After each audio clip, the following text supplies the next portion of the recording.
Well, I need to tell you all something, and it's the most important thing I could ever say to you. In a little while, you'll know for certain that I'm putting my very life on the line and the safety of my family by sharing this with you. So I hope that buys me at least a few minutes of your precious time. If this video is taken down, it wasn't taken down by me, alright? Now I'm partly doing this to wash your blood off my hands, because God saved my life on a midnight highway one fateful night for this very cause. And He's watching, as He clearly proved that night. See, I should be dead. My sleeping driver was hurling us toward a concrete wall at 100 kilometers an hour when an angel of God was sent to wake me up from a deep sleep with just a whisper, and just in time. And for what? Not so I could win X Factor or buy that dream Porsche or marry that dream girl, but for this, for these words, for this moment, so I can tell you something, so I can warn you about something. Nothing could be more important than this. So cancel that movie you wanted to watch, skip that gym session. Don't scroll down to the next post. Just stay with me. Stay with me. Now, don't worry about the quality of the video or the audio. Just focus on the content. Listen to my voice and trust your eyes. Most of you won't care for the shocking thing I'm about to expose to you, because no one cares. No one cares. Not my exes, former friends, former bandmates, work colleagues, parents, family members, strangers. No one cares. But still, I'm doing all this for one person. One single human being out there. God is calling you, and He's looking for the last ones before the storm.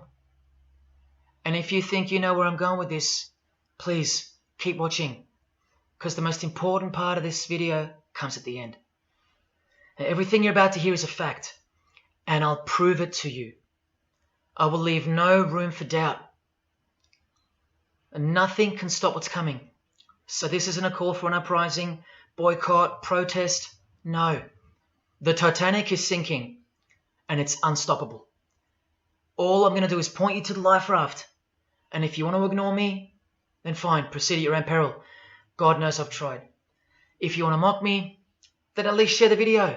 Let others mock me too. Tell your friends. Check this freak out. Anything to help me reach someone who has eyes to see and ears to hear. And like I said, in a few minutes, you'll know why my well-being is in danger, and that of my loved ones too. Now let me ask you something real quick. Who do you think, generally speaking, runs the world? What type of people are the leaders of our countries and corporations, and the rich and the famous too? I mean, like, are they Christians? Do Christians run the world? Well, no, of course not.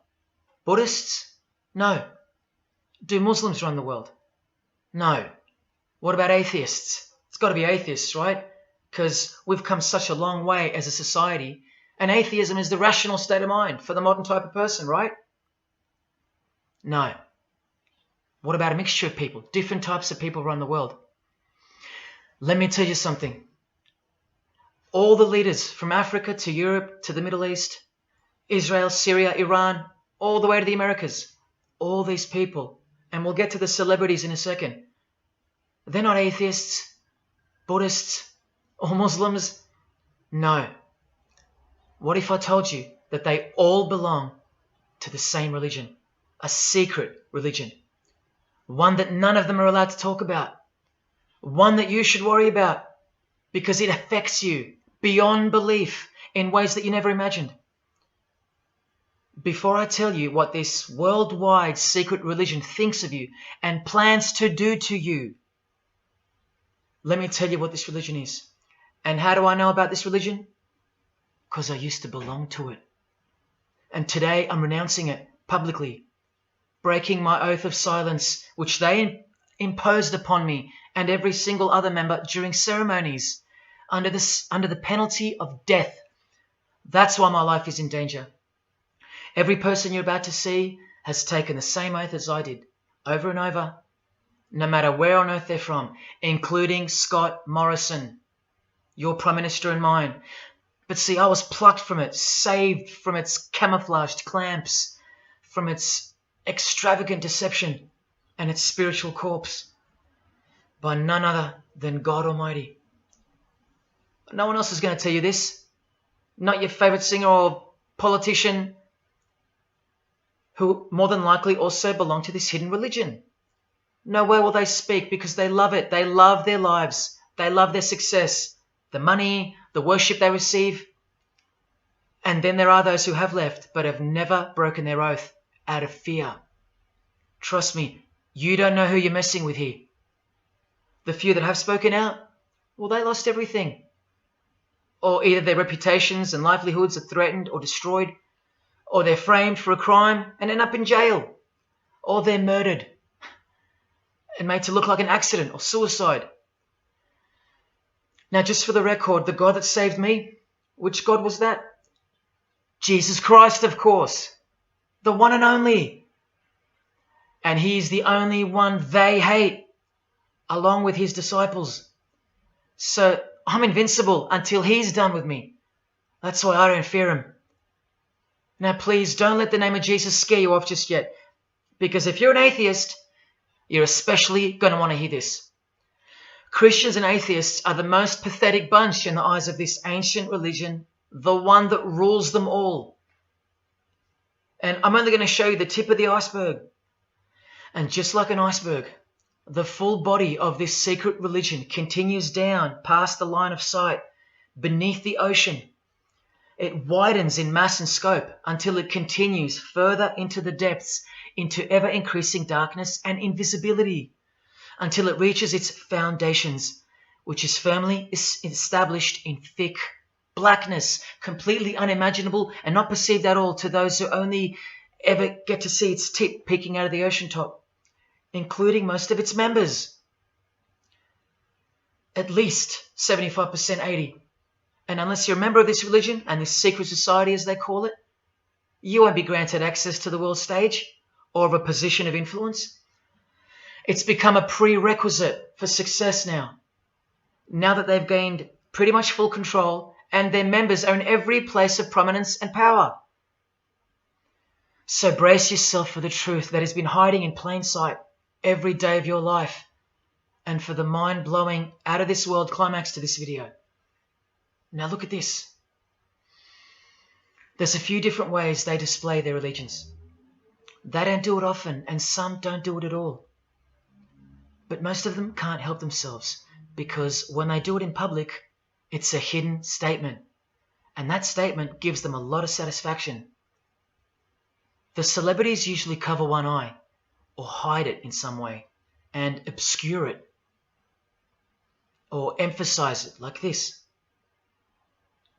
Or they close one eye, or peek through it, through this hand gesture, all to highlight one single eye. It's called the all-seeing eye. Other times they'll just display a drawn eye somewhere, or a tattoo of it. The other method they use is what's commonly known as the hidden hand. Here, for example, River Phoenix is doing both the hidden hand and the all-seeing eye, so you can see the direct connection between the two. But in the political world, usually it's done with the hidden hand, and of course, this. That's a secret handshake for the members of this secret one-eyed religion. We'll start with Scott Morrison here, hidden in plain sight as usual, for everyone to not see as usual. Look at the handshake. I was taught this very handshake, or grip as they call it, during my time in this great school of deception. Here's a picture of a normal handshake, and here's the secret handshake.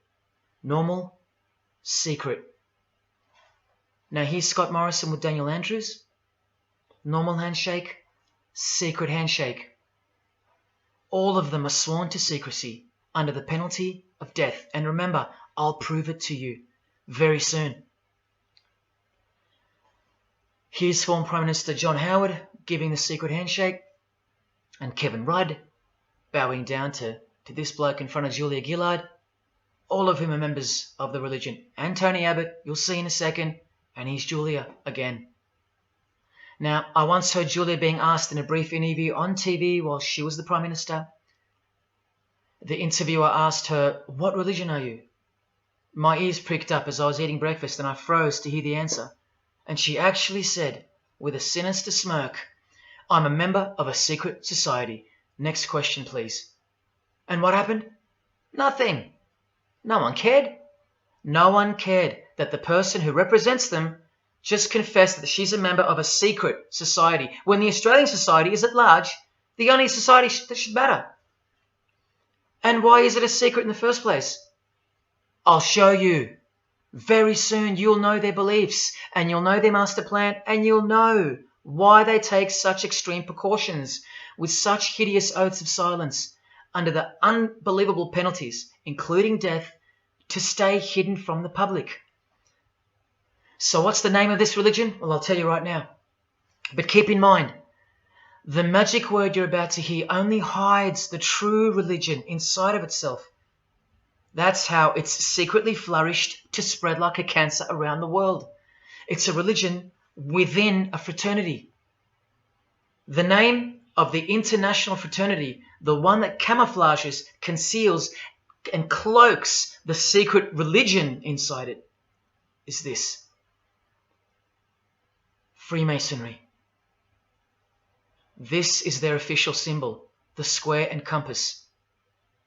Sometimes with a G in the middle, and sometimes with the eye, the all-seeing eye. This is the same eye that these people are referring to. That's where it comes from. The eye is sometimes placed in a triangle, and that's where this comes from, the eye in the triangle. Here's Chris Angel doing it, standing also next to a mate with a square and compass shirt on. Not a coincidence. This is not something Jay-Z invented. This is the religion Jay-Z belongs to, and proudly, as you're about to see. The Freemasons also place the eye at the top of a pyramid, because the Egyptian pyramid is integral to their secret system. Here it is on Chris Angel's shirt and Madonna's jacket. That's a Masonic symbol. The Freemasons are sometimes called the Masons for short. It'll all come together and make sense really soon. Here it is hidden in plain sight at the Australian MTV Awards. And this is the MTV headquarters, by the way. Trust me, there's no doubting this. Here's the same eye in a pyramid on a Crowded House logo. Yes, initiated Freemasons. Here's the eye on the Harbour Bridge for a New Year's Eve gig. And I wonder what that eye could be referring to. So what's the connection? The religion is the connection, the secret religion. And you'll see.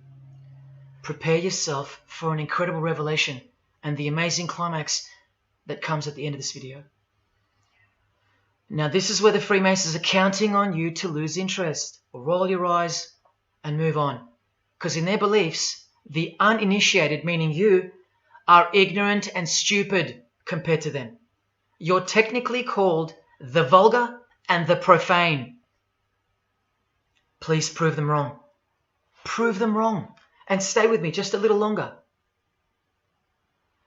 Now the secret identity of this one eye lies in the heart of this religion that lives, breathes, feeds and grows deep inside of Freemasonry. And Freemasonry camouflages it very successfully. So it goes undetected and undisturbed until it ultimately fulfills a thing called the Great Work. That's what they call it. And they will succeed very shortly. Nothing can stop it now. And I think some of you can sense that something's coming. And who do we trust more than anyone in the world right now? This bloke. And there he is, giving the sign of the hidden hand in front of the whole world. The hidden hand sign is technically called the sign of the Master of the Second Veil in Freemasonry. Veil, get it? Meaning hidden. Now, am I saying that this thing that's happening in the world isn't real? No. I'm saying this. Spoken like a true Freemason. And you remember this guy? A safe place and a dangerous place. We must treat this new world order, this new world of COVID, we must treat this new world of COVID even in our own homes. So what is this New World Order that he accidentally mentioned? It's common language in Freemasonry, and it has been for a long time. For at least this long. Since the US $1 bill. Hidden in plain sight, complete with the pyramid in the eye. It's the ultimate goal of this religion. And I'll show you what the great work is, at any cost. And Australia, like every other country, is now up to its neck in this pyramidal, one-eyed, occult religion. You think there's nothing hidden on our own money? What about this shadow of a bloke? Who's he hiding in the background? Well, these numbers right here will tell you. And I'll show you that too. Did you know there's a giant pyramid in Australia? You want to see it? Sitting right at the centre of Australian power? Look closely, because you'll miss it. Because that's the way they designed it. There it is. Hang on. Do you see it yet? And what about now? That is the frame of an Egyptian pyramid, which we can now firmly call a Masonic pyramid, complete with a missing capstone. And if you're still in doubt that you're looking at a pyramid, there you go. A perfect to-scale pyramid hiding out of sight inside the giant frame that surrounds it. This is going to be so unbelievable to you that you probably won't believe it. Or if you're that far gone, if you really have lost touch with your own soul, you won't care. And you'll miss the opportunity to have your own eyes open first to the worst news and then to the best news you could ever wish for on this God-forsaken planet in which you're destined to lose everything you have and everything you love until eventually you lose yourself. We have to establish what this religion that's hiding inside of Freemasonry actually is, and we will. And it's shocking, but it's reality. The symbol of the Freemasons itself is not what it seems. It's a squaring compass on the surface, but it conceals something that'll become obvious when I show you. But before we uncloak Freemasonry to see its true nature, its ugly face and its shameful nakedness, because I gave you my word that I'm going to prove it to you. This is the oath they have to take. This is the oath that I took. And your favorite actors and singers, just about all your heroes, just about, even some of your relatives, who probably have no idea what Freemasonry is or was, and why they took such gruesome oaths. So for those who are going to say, my grandfather was a Freemason and he was a great bloke, or don't the Freemasons run that retirement home? Just wait. Because I'm talking to Freemasons here as well. And don't you worry, they're going to come out of the woodworks. But they're all under the oath of secrecy. Don't forget that, no matter who they are. Adele, Neil Finn, Chris Angel, or Scott Morrison. The oath comes first. And here it is. This is taken from an official Masonic publication, not intended for the public. This is Duncan's Ritual of Freemasonry. In brief, I, of my own free will and accord, do hereby promise and swear that I will never reveal any of the secrets, arts, parts, point or points of the Master Mason's degree to any person or persons whomsoever. This I solemnly, sincerely promise and swear, under no less penalty than having my body severed in two, my bowels taken out and burnt to ashes, so no more remembrance be had of so vile and wicked a wretch as I, should I ever violate my Master Mason's obligation. So now you know what they think of me. I'm a vile and wicked wretch for breaking my oath. So how can anyone ever trust a Freemason when he speaks about Freemasonry? Unless you're speaking to a rare breed like me. Never reveal any parts, not even a single point, to anyone. Here's another penalty from another degree, this time from Richardson's Monitor of Freemasonry, a legitimate Masonic publication for instructing and laying out the ritual. binding myself under no less penalty than having my throat cut across, my tongue torn out by the roots, and my body buried in the rough sands of the sea. These are the penalties they swear to. And yes, the lodge has penal authority to execute. This is how they look when they're initiated. They have to remove all their clothing and jewelry, including wedding rings, crucifixes, the most meaningful things to them, no matter what. They have to go, because complete allegiance to the society is required. You're blindfolded at every initiation because you symbolize someone who lives in utter darkness before you receive the light of Freemasonry. And that light will become so obvious to you in a bit.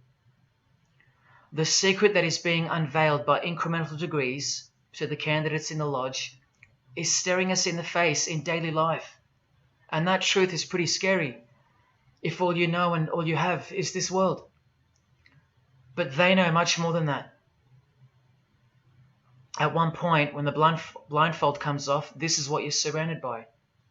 Blokes dressed like this, holding swords to your face. And that's nothing compared to what comes later. So your own wife or daughter don't qualify for discussion in these matters, unless they too are initiated to the same level as you. So please don't tell me that your grandfather or your neighbour is a Freemason and that there's nothing wrong with Freemasonry. How would you know when they're under oath never to reveal anything to anyone? The whole successful system is constructed by the art of lying to the public and to their own members of lower degrees. And we trust these people. Now here are the illustrations for the signs and handshakes. And you only receive them after the oath has been taken. This is the sign you do upon entering and exiting the ritual room while facing the Grand Master. It stands for throat slit. And it goes like this. A continual reminder of where you are and what awaits you if you have a change of heart or rebellious spirit. And here you have the illustrations of the secret handshakes. Look familiar? And this is the sign of the Master of the Second Veil. See? Purely Masonic. You don't pick this stuff up off the street. Now this is how it's generally executed in the public arena.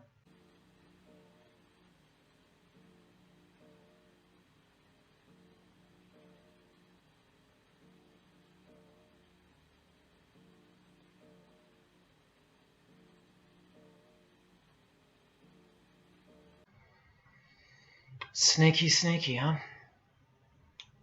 So when you see this, or this, you know for certain where it comes from and who they belong to. Look at Kramer on the front page of the privately circulated Freemason magazine, officially a Mason, like fellow brother Tony Abbott, and he's doing this. That's a direct link to the mysterious all-seeing eye of Freemasonry. There it is on the walls of the inside of a lodge room. So there's no reason to doubt that those who do this belong to this. This is another sign they do quite prominently. It's the sign of silence. This is from Richardson's Monitor of Freemasonry again, a finger over the lips. Now these signs are slightly morphed over time, so covering the mouth in a variety of ways is the expression of being bound to secrecy and silence. Silence or death, as Little Wayne here is portraying. Here's the oath of a second-degree Freemason on page 21 of Richardson's Monitor of Freemasonry. Binding myself under no less penalty than having my left breast torn open and my heart and vitals taken out, thrown over my left shoulder, should I wilfully transgress any part of this my solemn oath. In this degree, the penalty is to have your whole body dissected, bowels removed and heart cut into pieces and thrown into a field, where you are eaten by animals, all to protect the secret religion of the rich, powerful and famous. In the Knights Templar degree, the penalty is to have your head cut off. Listen to this penalty. And this one has happened throughout history more than any other, because it works so well without having to resort to death or the threat of death, and it's easier to execute. Now this applies to all areas of industry. It's done through the ruining of your reputation by fellow Freemasons, pointing him out to the world as an unworthy vagabond, by opposing his interests, making life very hard for you, by deranging his business, by transferring his character wherever he may go, and by exposing him to the contempt of the whole fraternity, the secret society, and the world. Wow. How many people do you think they've threatened, ruined, framed, cheated, and utterly destroyed to protect their secret religion? And in case you think the Masonic Lodge hasn't got the authority over the initiates, especially the ones in the high degrees, this is from the Encyclopedia of Freemasonry. Under mandate, the orders and decrees of the Grand Master or of a Grand Lodge are called mandates, and implicit obedience to them is a Masonic obligation. And in Sickles' Monitor of Freemasonry, you plainly see they have a right to kill. A lodge has a right to exercise penal authority over its members. Exercise the penalties. So don't let a Mason tell you, oh no, that's just symbolic, the oath. Their laws are above the law of the land, and the proof are the oaths themselves. Because in normal society, you can't ask someone to accept having their throat slit as a penalty in order to be a member of any club or workplace. Unheard of. But not in Freemasonry, not in the secret society world. I told you, you don't know who you're dealing with and what's coming for us all. Here's what they think of the public. Here in speaking to the candidate, it's stated, but have a care not to defile the sanctuary by a spirit of curiosity, meaning don't try to join us just for fun. And take care not to increase the number of the vulgar and profane, meaning don't invite too many outsiders to join because they're vulgar and they're profane. This is more or less an invitation-only fraternity. Here from the Encyclopedia of Freemasonry again, written for Masons only and written by 33rd degree Masonic legend Albert Mackey, stating the same thing. Masonic definition of profane. One who is ignorant of the sacred rites of Freemasonry. One who is not allowed to enter the temple and behold the mysteries. And here, being uninitiated. That's the world at large. And here from this old ritual book written by the same legendary author, in the 33rd degree initiation, the Mason drinks wine from a human skull, which has been the cause for a few to leave Masonry, because they wonder, whose skull is this? In the 30th degree, part of the ritual involves stabbing skulls. Illustrated right here. The process of submitting the member further and further involves things like this. See, the candidate who's seeking admission into the next degree to receive more light has to be humiliated and intimidated. This guy here has his foot on the candidate's head. This is what our celebrities and politicians and the most prominent members of our society have done and continue to do. No one is exempt from this. And this is the intimidating and frightening path that you must take that binds you to the secret society before you are revealed the true beliefs of the religion. So can you see the risks I'm taking? You have to stay till the end. Don't let me down. Don't let yourself down or your fellow man. Believe me, it'll be worth it. Now here's one of the 3 greatest Freemasons of all time, who actually helped construct the 33 degrees or rituals of modern Freemasonry, Albert Pike. A hideous man with a deeply complicated mind, and one who will soon help you to see who they really are. This is how important he is to Freemasonry. He's buried here, in the House of the Temple, a Washington Masonic Lodge, just around the corner from the White House. He was called the Grand Commander, Sovereign Pontiff of Universal Freemasonry, a giant of this secret society, the only Confederate general who has his own statue. And who were the Confederates? The dudes that fought for slavery, not against it, defeated by Abraham Lincoln, who was surrounded by these Freemasons, and who was assassinated by this one, John Wilkes Booth. doing the same sign of the master of the second veil. A Freemason assassinated Abraham Lincoln. Undisputable when you have the eyes to see. Now, Albert Pike writes in his colossal work, which some refer to as the Bible of Freemasonry, called Morals and Dogma, and on page 113 he says, "What can there be in common between the vile multitudes and the sublime wisdom?" That's what Freemasons possess, sublime wisdom. That's what their secret is. It's sublime. The secret I'll reveal to you. Now, just quickly, here's Freemason Kanye West.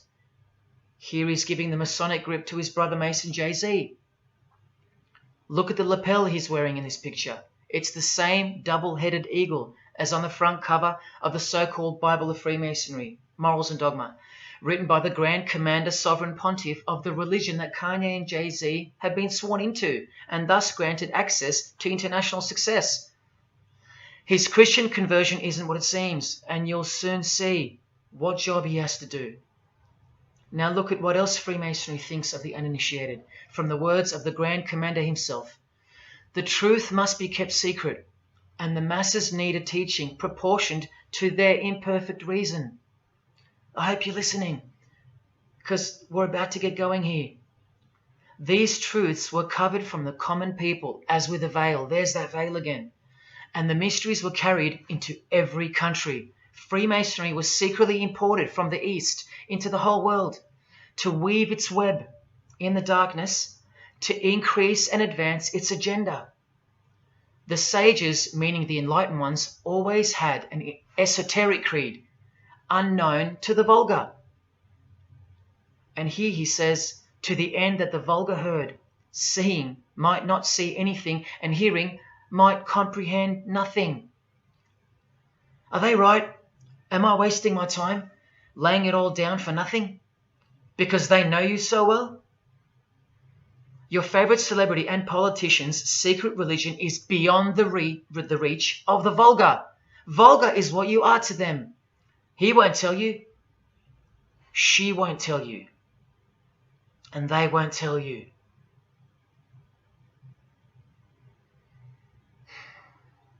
Because the other obscene penalties from the rituals of Freemasonry include having your ear and hand chopped off, or both hands, being hung in your own home, and my personal favorite, having the top of your skull cut off so your brain is cooked in the sun. Now, can you imagine what they're hiding? And then the ritual monitor goes on to illustrate the same secret handshakes and signs. Hidden hand, sign of silence. These people mocking us, sometimes to our face with their symbolism, while we respect them, admire them, and sometimes even love them and idolize them. All of them partaking in the same initiation rituals, to belong to the secret society, a prerequisite for success, to belong to the religion that gives you everything you want, everything your heart desires. While the Gospels teach accurately that the heart is wicked. Now here is a practical example of how Freemasonry comes first, even above the title of president. Here's a portrait of George Washington doing the sign of the Master of the Second Veil, and here, Freemason, before and above president. And if you think that's just by chance that they put the word Freemason above president, then here, read this genuine quote from Harry Truman. This should tell you how deep the consequences of Masonic initiation go and what lies deep within. It's Freemasonry above everything else. There's the Queen showing her allegiance over and over. And here's the Queen leaving a very special hospital with a very special nurse. And this was the Queen's father, fully dressed in his Masonic regalia, and that God-forsaken apron they wear, which also hides something, just like the square and compass. In fact, what the apron hides is what the square and compass really represents. And it's staring you right in the face. Can you see it yet? Prince Charles, handshake, hidden hand. Prince Harry, Prince William. And here is the Grand Master of English Freemasonry, Prince Edward, also in full gear. What a lovely looking chap. And now he's giving the Masonic grip in front of this stone that was placed there to memorialize his visit to Cape Town Lodge. And what about this guy? Prince Philip, husband of the Queen. Do you remember him saying this? Yeah, and here's the article in case you think he didn't. Initiated member. Do you slowly see what the Masonic mindset is? We are beneath them. And the craziest thing is, if they can turn you into what they think of you, then you deserve what's coming. It's a natural law. It's the law of nature. And I'll soon show you their real Bible, for lack of a better term, which justifies it all, and the one which guides their morals. And it makes a lot of sense, because the power of the deceptive phenomenon of Freemasonry lies in the fact that it contains real truth, intertwined with untruth. Now, this actual book that guides their morals and plans, it isn't written by hand, and it's been around longer than the Bible.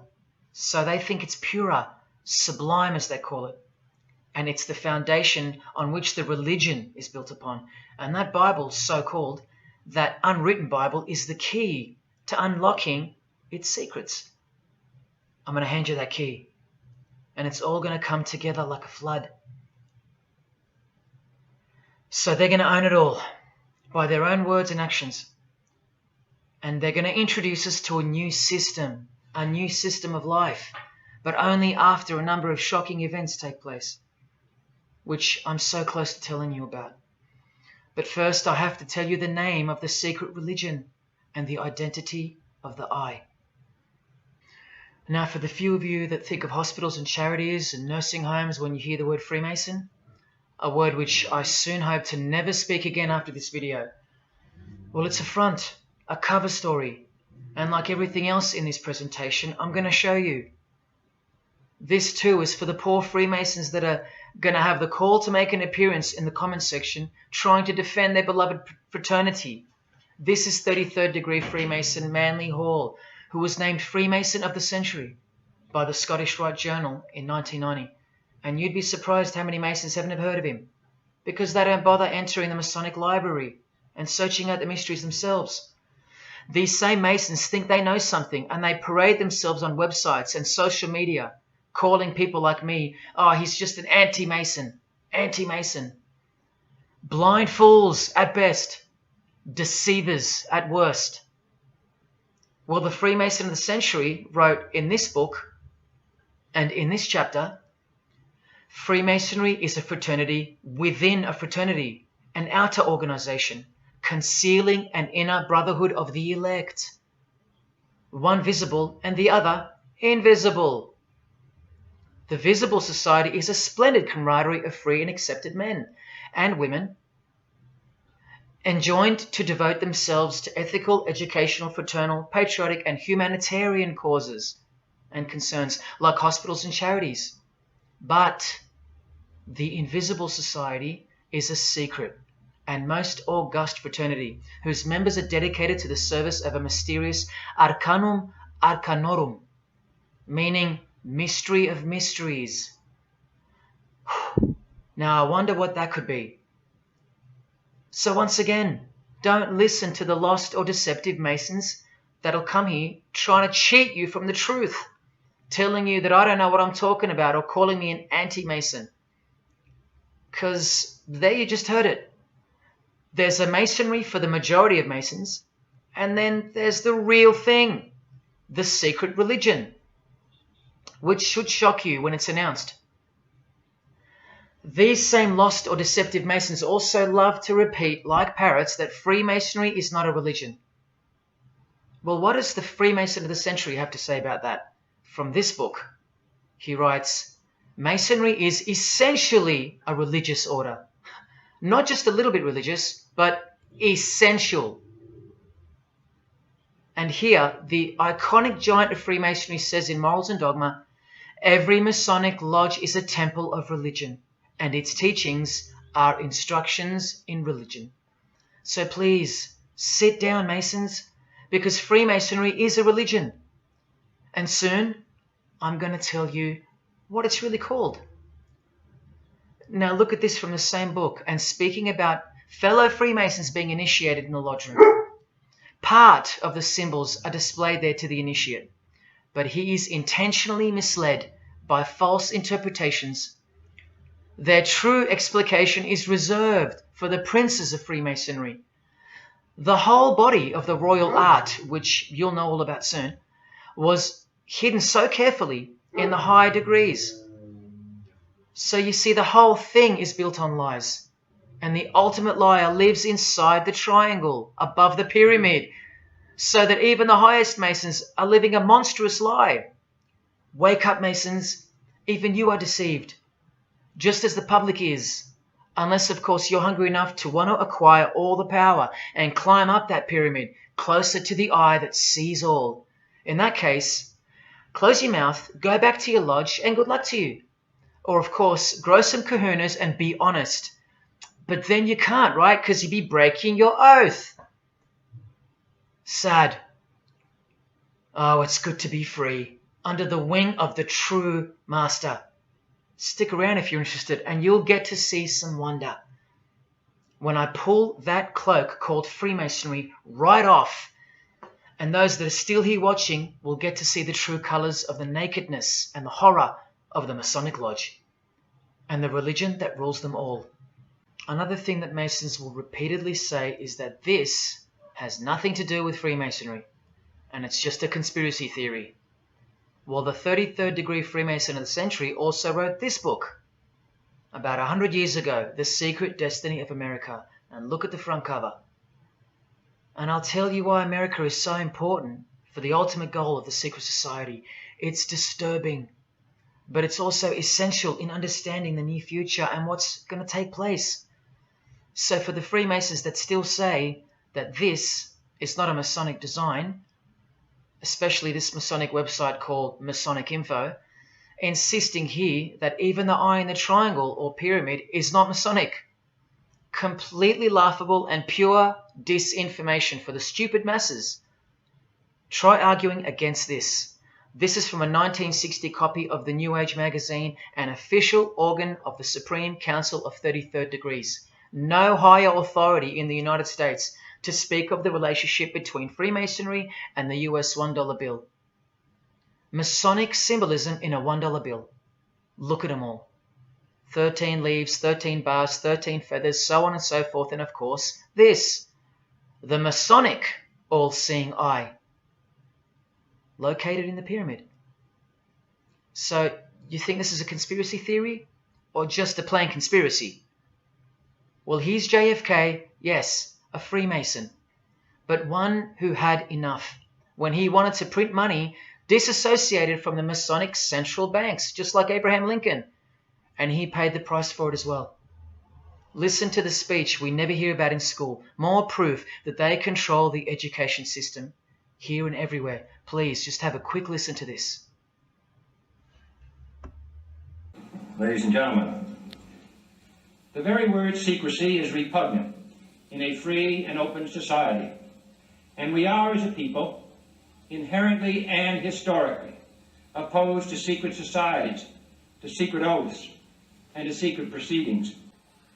For we are opposed around the world by a monolithic and ruthless conspiracy that relies primarily on covert means. I am asking your help in the tremendous task of informing and alerting the American people.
As I said in the beginning, you're just seeing the tip of the iceberg peeking out from the ocean top. I told you, all personalities in the field of great influence are initiated members of Freemasonry. Otherwise, they wouldn't be there. Within 60 seconds of me telling you what international Freemasonry really is, I'll prove it to you.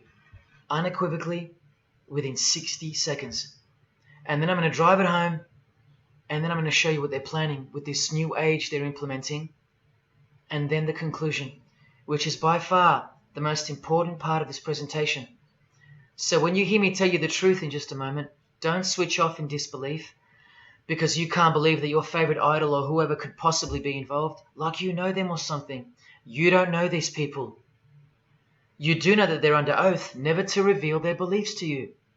The vile multitude. It's time to trust your eyes now, not your feelings, especially after all that I've shown you. This is why the secret religion is so hidden. This is why it's so ingeniously designed through layers of lies upon lies, cloak upon cloak, and oath upon oath, concealing the truth for its chosen few. What is Freemasonry? What is the most secret yet most powerful religion in the world? Well, that's easy. We live in an evil, evil world. So there's only one religion that befits it. Freemasonry is Satanism in disguise. Now start the clock. From Morals and Dogma, prepared for the Supreme Council for 33rd degree. That's the highest degree in Freemasonry, and written by the undisputed heavyweight champion of modern Freemasonry, Albert Pike. On page 321, he boldly states, Lucifer, the light bearer. Strange and mysterious name to give to the spirit of darkness. Lucifer, son of the morning. Is it he who bears the light? Doubt it not. Did you hear that? Lucifer is God, and do not doubt it. Come on now, stay with me. Here from the Encyclopedia of Freemasonry, written by 33rd degree Freemason, a beloved member of the craft, Albert Mackey. He tells us whose name represents the good principle in Freemasonry's secret worldview. Writing under the Masonic meaning of the word pentagram, he says that the pentagram, depending on its position, represents good or evil. See how he puts the positive aspect in the first position? Good first, evil second. Good or evil, light or darkness, victory or death, initiation or profanation, Lucifer or Vesper. Lucifer is good. Lucifer is light. Lucifer is victory. And Lucifer is true initiation. See, if you're not initiated, you're profane. If you haven't figured out that God is Lucifer, you're vulgar and profane. You're stupid, in their own words. That's the beginning of their big secret. God is the devil, and we're already in hell right now. Now from the Freemason of the Century, Manly Hall, and this will make it 3 out of 3 legends of Freemasonry stating the same thing. In The Lost Keys of Freemasonry on page 76, when the Mason learns that the key to the warrior on the block is the proper application of the dynamo of living power, he has learned the mystery of his craft. The seething, surging energies of Lucifer are in his hands. Do you see? The world's hidden religion, with its universal one-eye symbolism, who was revealed slowly and by degrees only to its dedicated members, is Satanism, or Luciferianism as they prefer to call it. Now all the oaths make sense, don't they? Now all the rituals make sense. Now all the penalties make sense. And their secret signs and symbols and handshakes all make sense. While the bulk of Freemasons make the external image of the fraternity and know nothing of who rules over them and who or what they're protecting.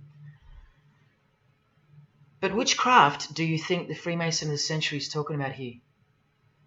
Which craft? Which craft? Which craft? witchcraft. You need to slowly wake up now.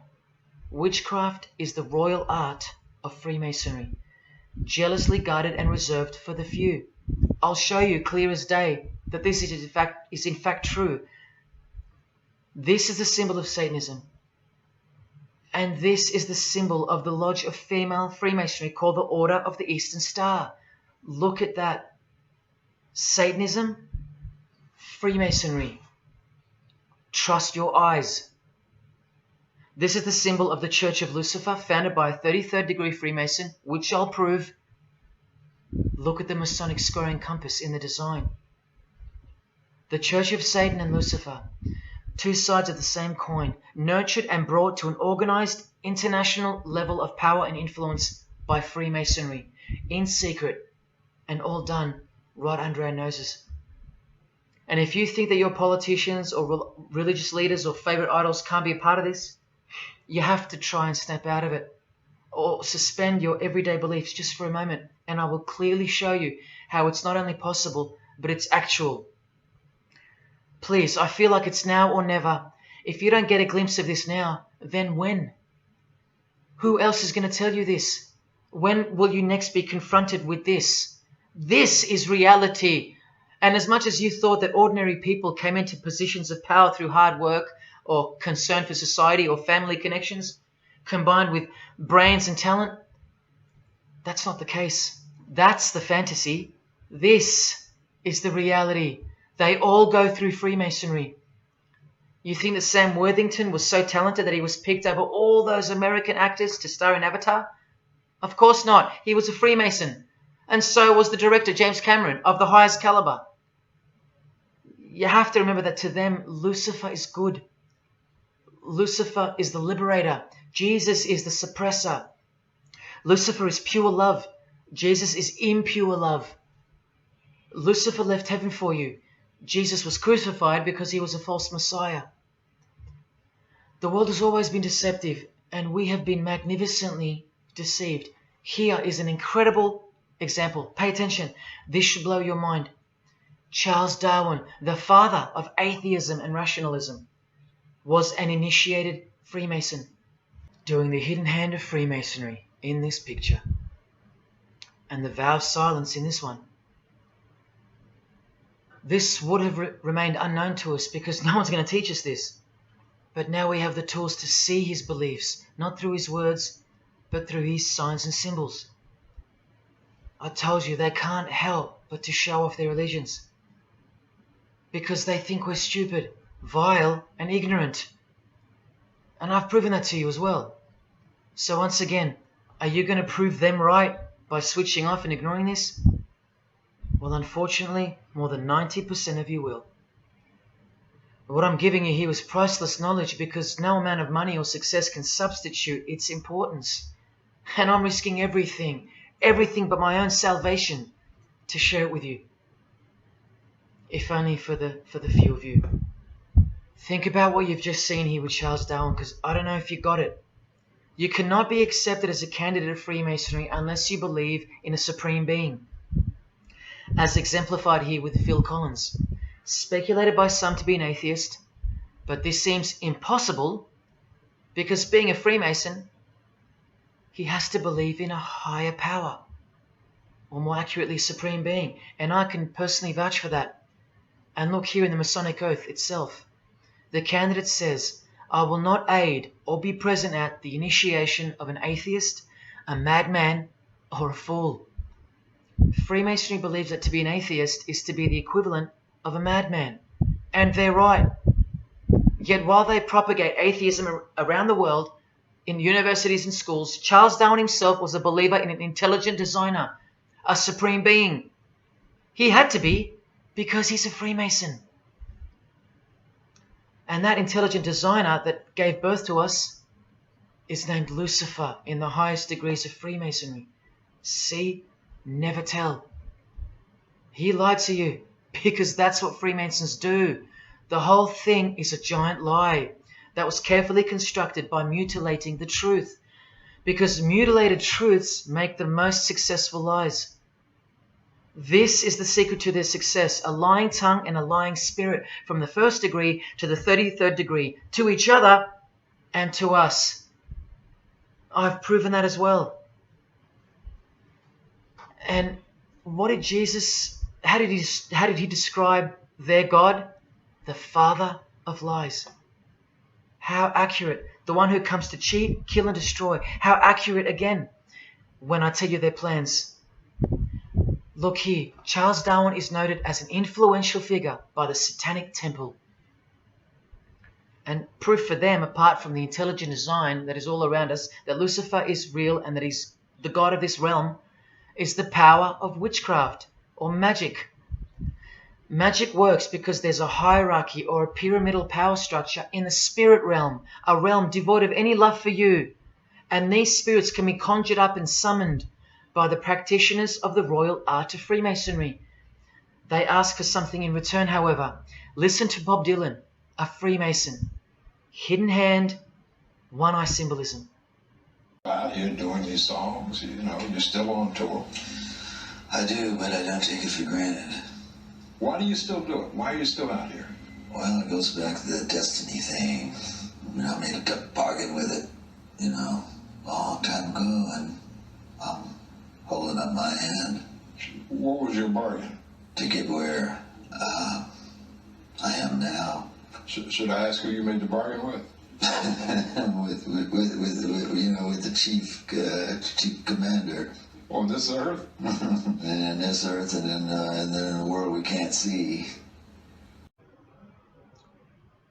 How does one communicate with Bob Dylan's chief commander, Lucifer? By the jealously guarded royal art of Freemasonry, witchcraft. This is from the Encyclopedia of American Religions. Secrecy is bolstered by a system of initiations and degrees, the Freemasonic system. The material which is kept secret is the magical knowledge of the group. This knowledge may consist of rituals and powerful magical formulas. Do you think J.K. Rowling isn't a Luciferian?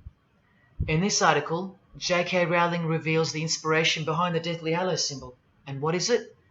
The Masonic squaring compass, with the one eye that all the celebrities mimic. That's the inspiration. They're all members of the secret society. If you think that doesn't prove anything, here she is with her new tattoo. It says Solve Coagula. Also a song title by fellow Freemason Marilyn Manson. And where does it come from? Here, the Baphomet. The image of Lucifer as conceptualized by another Freemason, Eliphas Levi, in his book, The Doctrine of Transcendental Magic. This horrid thing, with breasts, a penis, and a goat's head with 2 horns, has these words written on its arms, Solve Coagula. The impact of the meaning of these 2 words should disturb you to soberness when I tell you about them. Because apart from other things, they involve the process in which the new system will be implemented at unbelievable cost to you and I. Here's a statue of the Baphomet at the temple, Satanic Temple, complete with 2 little kids admiring it. That's J.K. Rowling's religion, Satanism. The secret religion for the highly evolved and the highly successful. Welcome to the real world. The same Masonic author writes in The Doctrine of Transcendental Magic, in the ceremonies practiced at reception by all secret societies, there are found indications of a doctrine which is everywhere carefully concealed, and that is witchcraft. And in his History of Magic, he tells us it is the royal art, and that's what Freemasonry calls it. And where did he get his inspiration for the Baphomet? From the Knights Templar, another secret society who were banned, and some of its members were executed in the 1300s for glorifying evil, as it's openly stated here in the Satanic Rituals. And where do modern day Knights Templars reside now? Within high degree of Freemasonry, right here. Again from the encyclopedia, and listen to this. The continuing impact of speculative Freemasonry, which means modern day Freemasonry, provided fertile soil in which new magical orders could grow. Magical orders, meaning other branches of secret societies, of which Freemasonry is the umbrella. Because Freemasonry is the king of secret societies. Just like JFK tried to tell us, it's the prestigious channel that one must go through. And it is the reason that the oldest religion in the world has made a colossal comeback and is now on the brink of success. Which, as I said, nothing can stop now. And again from the encyclopedia, the groups wear ritual garb and meet in magical lodges. And where do Masons meet? In the Masonic lodge. Like here with a magical pentagram on their checkered floorboard. Are you believing your eyes? Or are you making excuses? Here's another statue of the Baphomet at a satanic temple doing the sign of the horned god Lucifer. The hand sign mimicking the horns on his head. And of course the upside down cross. And here's Barack Obama doing the same sign. And the sign of silence with a twist. Who do you think he's mocking here? You and I. But mainly Christians. Because Christianity is the one force that has stood between you and the inconceivable horror that is awaiting us and is on its way. Here's an article on Barack Obama, and that's his hands adjusting his presidential seal. And there's his Masonic ring, and the sign of the devil's horns, over and over. Freemasonry and Satanism are intertwined. Look at these Masonic politicians throwing up the devil's horns. George W. Bush. Look how sneaky and sinister the look on his face is here. And the manner in which he's delivering the sign. In front of the whole world. Is he a fan of rock music? Is he saying I love you in sign language for the deaf, like some people like to say? This is his fraternal order called Skull and Bones, also known as the Order of Death, where you lie naked in a coffin with what's called a temple prostitute during initiation. Clearly a Masonic order, with this guy displaying the hidden hand of Freemasonry. In Stanley Kubrick's last movie before his death, he's telling you that all prominent members of industry, including politics, as the movie goes on to show, are members of a satanic secret society. In it, he shows the members engage in an orgy and feast after the ceremony of dedication to their horned god. To identify which secret society he's referring to, he leaves the clues in the artwork. Not once, not twice, but 3 times. The One-Eyed Religion. And who do you think the title of the movie is dedicated to? None other than the stupid, ignorant, and uninitiated masses watching the movie. And you know it now. He knew that when we'd leave the cinema, we'd be commenting on the performance of Tom Cruise, or giggling about the orgy scene, or just being disappointed because the movie went too long, or some other meaningless critique, with eyes wide shut. Look at the cover of his other movie, A Clockwork Orange. The eye on top of the pyramid. And on his shirt, the word devil in Italian. Let me take it up a notch, in case this isn't registering. Listen to the founder of the Satanic Church, Anton LaVey, tell us in his book, The Satanic Rituals, which is a companion to the Satanic Bible, Masonic orders have contained the most influential men in many governments, and virtually every occult order has many Masonic roots. This is back in 1972 he said this. Now 40 years later it should read all governments, not many. And why is the founder of the Church of Satan talking about Freemasonry, the most respectable and charitable fraternity in the world, that no one seems to talk about and that we never hear about in school? This is why. Because the Satanic Ritual is a blend of Gnostic, Kabbalistic, Hermetic, and Masonic elements. That's crazy, because Freemasonry is a blend of Gnostic, Kabbalistic, and Hermetic elements too. Any Masonic writer will confirm that. But how can that be? Because Freemasonry is Satanism in disguise. On page 106, every rite of the Black Order employed Masonic principles. Every rite of these Black Orders, one of which was called Freunden von Lucifer, which translates to Friends of Lucifer. And guess what?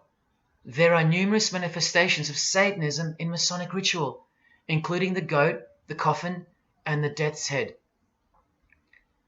Please awaken, O sleeper, and let the glorious light of the truth dawn upon your sleepy eyes.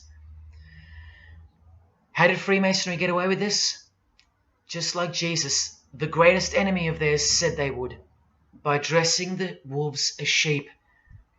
A satanic underground carefully cloaked in Christian trappings. That's how Freemasonry got away with it. We can't find out about it because they run the media and the education system clearly.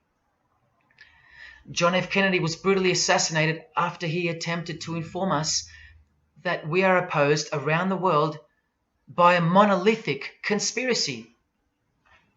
Did he know that Lucifer was the god of Freemasonry? I don't know. The Grand Master of my lodge, who was the mayor of the city, was a 32nd degree Freemason. That's one short of the top, one short of the true beginning of the secret religion, and he had no idea what Freemasonry really was. After 42 years in the lodge, they never invited him into the 33rd degree initiation because he couldn't see past the Christian trappings, as they were designed to do exactly that, trap the Christian, or trap anyone else who was too sensitive to behold the truth. Thus, Freemasonry could halt their progress at any time without suspicion because it's a rare thing to reach the 33rd degree, and every Freemason knows that. So that there are no rude awakenings that take place with those that aren't ready to embrace Lucifer as the true god of Freemasonry and the world. This is an ingenious system, birthed by what must have been demonic inspiration. Anton LaVey says that this ingenious system I speak of serves as a rudimentary screening process for organized Satanism. Exactly right. It's a filtering process, as I've said earlier. An international filtering process from which men and women are picked and permitted to enter the world stage. And I'm saying all this for those who naively think that politics and magic ritual do not mix. That's the founder of the Satanic Church. He admits that. Admissions that were never heeded because no one cares. How else did the Freemasons pull the wool over our eyes? The companion to the Satanic Bible tells us that as well. By filling the world with fools.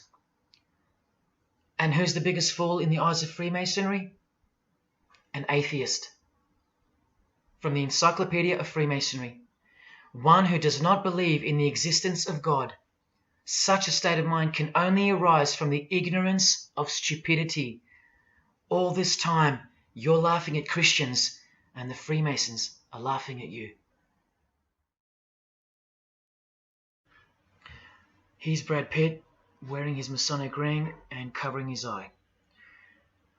Now here's a genuine quote from Brad Pitt, the Freemason. In short, I could really try on something different for myself. That was Satanism.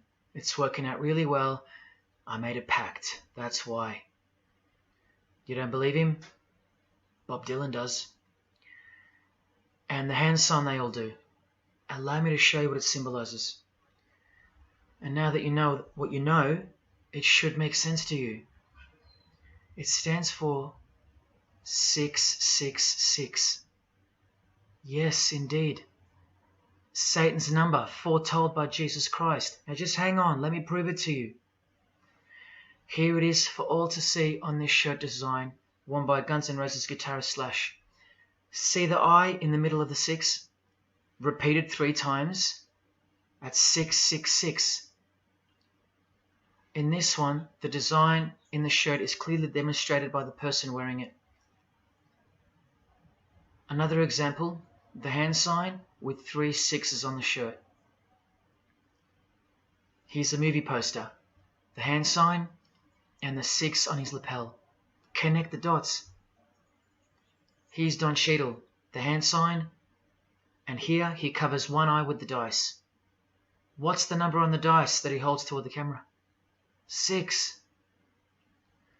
There's literally 3 6s that manifest in the hand sign itself, like this.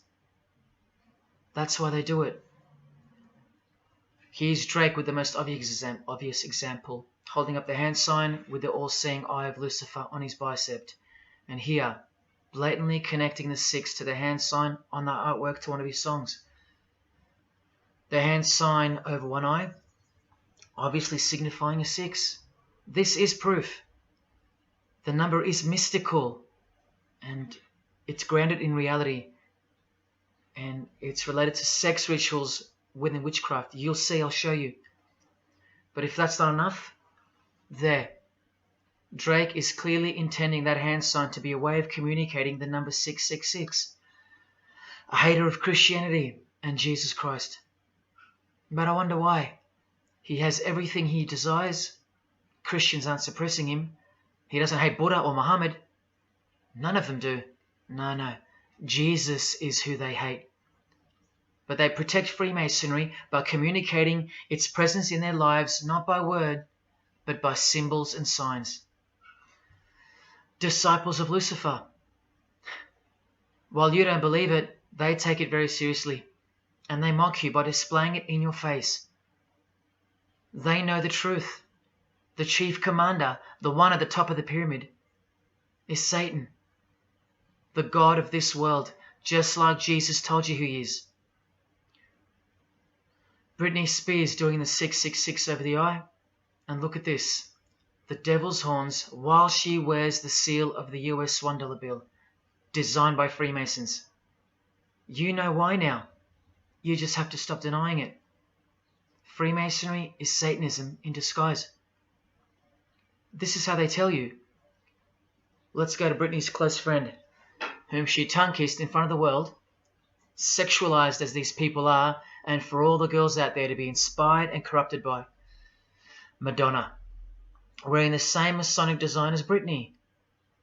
666 hand sign, the one eye symbolism, and the vow of silence. The vow of silence with her fellow practitioner of witchcraft. The Masonic eye in the triangle behind her, and now the upside down cross of Christ on her outfit. A member of the secret society who hates Jesus with a passion, as you can see here with Lucifer, the god of Freemasonry, giving her oral sex. Deep despisers of Christianity. Are you wondering why yet? The sign of the devil's horns here, meaningfully placed and done with precise intent, like with all of them.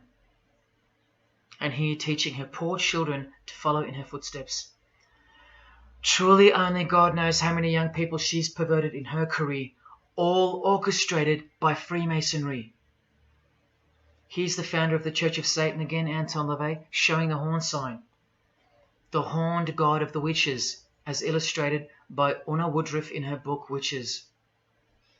And here, with a member of the Agora sect of Hinduism partaking in a ritual of the oldest religion of the world. She's drinking blood here from what? A human skull. Sound familiar? That's right. That's what all the high-level Freemasons do, except they use wine, until they themselves are invited into the secret religion. It's ritualistically done to gain magical abilities, not a myth. And look at her hand sign. It's also known as the El Diablo. Do you still think this hand sign is a joke, or it's misunderstood or misrepresented by people like me? Look at the cover of Anton's other book called Satan Speaks. Look at the eye. He has one eye emphasized. Can you see? What about the image of Lucifer in the Satanic Temple? Look at the right eye. It's darkened. You ready for this? From the Bible. And this passage is thousands of years old. Woe to the worthless shepherd. His right arm shall be completely withered, and his right eye shall be utterly darkened. Where do you think this hatred for Jesus comes from? Do you think it's because we've outgrown it? Or because it speaks the truth? Who do you think this worthless shepherd with one eye darkened is? And who said, I am the good shepherd? Who said that? Jesus Christ is the good shepherd, not the worthless shepherd with one eye. You think this is all just a coincidence? Just hang tight a little longer and you will see some wonder. Here's Anton LaVey with Freemason Marilyn Manson, and here's Marilyn covering his eye. In case you forgot that this is the eye of Freemasonry, the international religion they all belong to. Here he is giving the sign of the master of the second veil, the hidden hand of Freemasonry, along with his Masonic ring. You know how many presidents and journalists and common men have tried to expose Freemasonry or get it shut down, get it banned? Well, those days are long gone.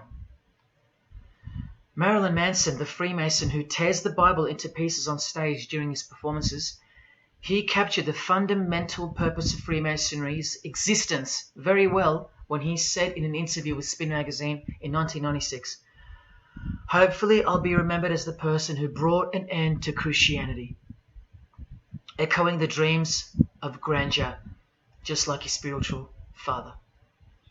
Now Kesha, one-eye symbolism of Freemasonry, the eye in the triangle, and the sign of silence. So she's a member.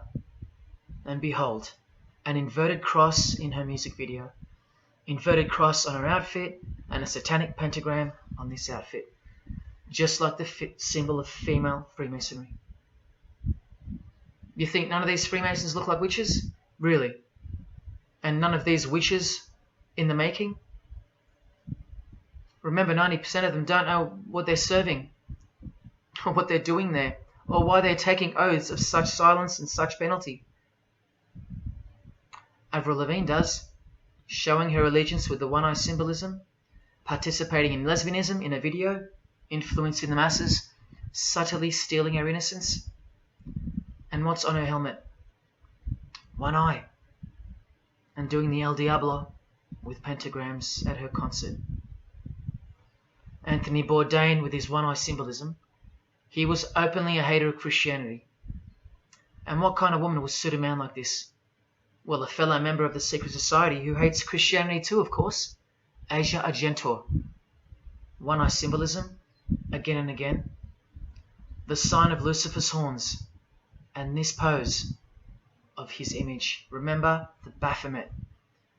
There's Asia mimicking its pose, complete with the finger position. Creatures with breasts and an erect penis and a goat's head. You know, things you find normal now.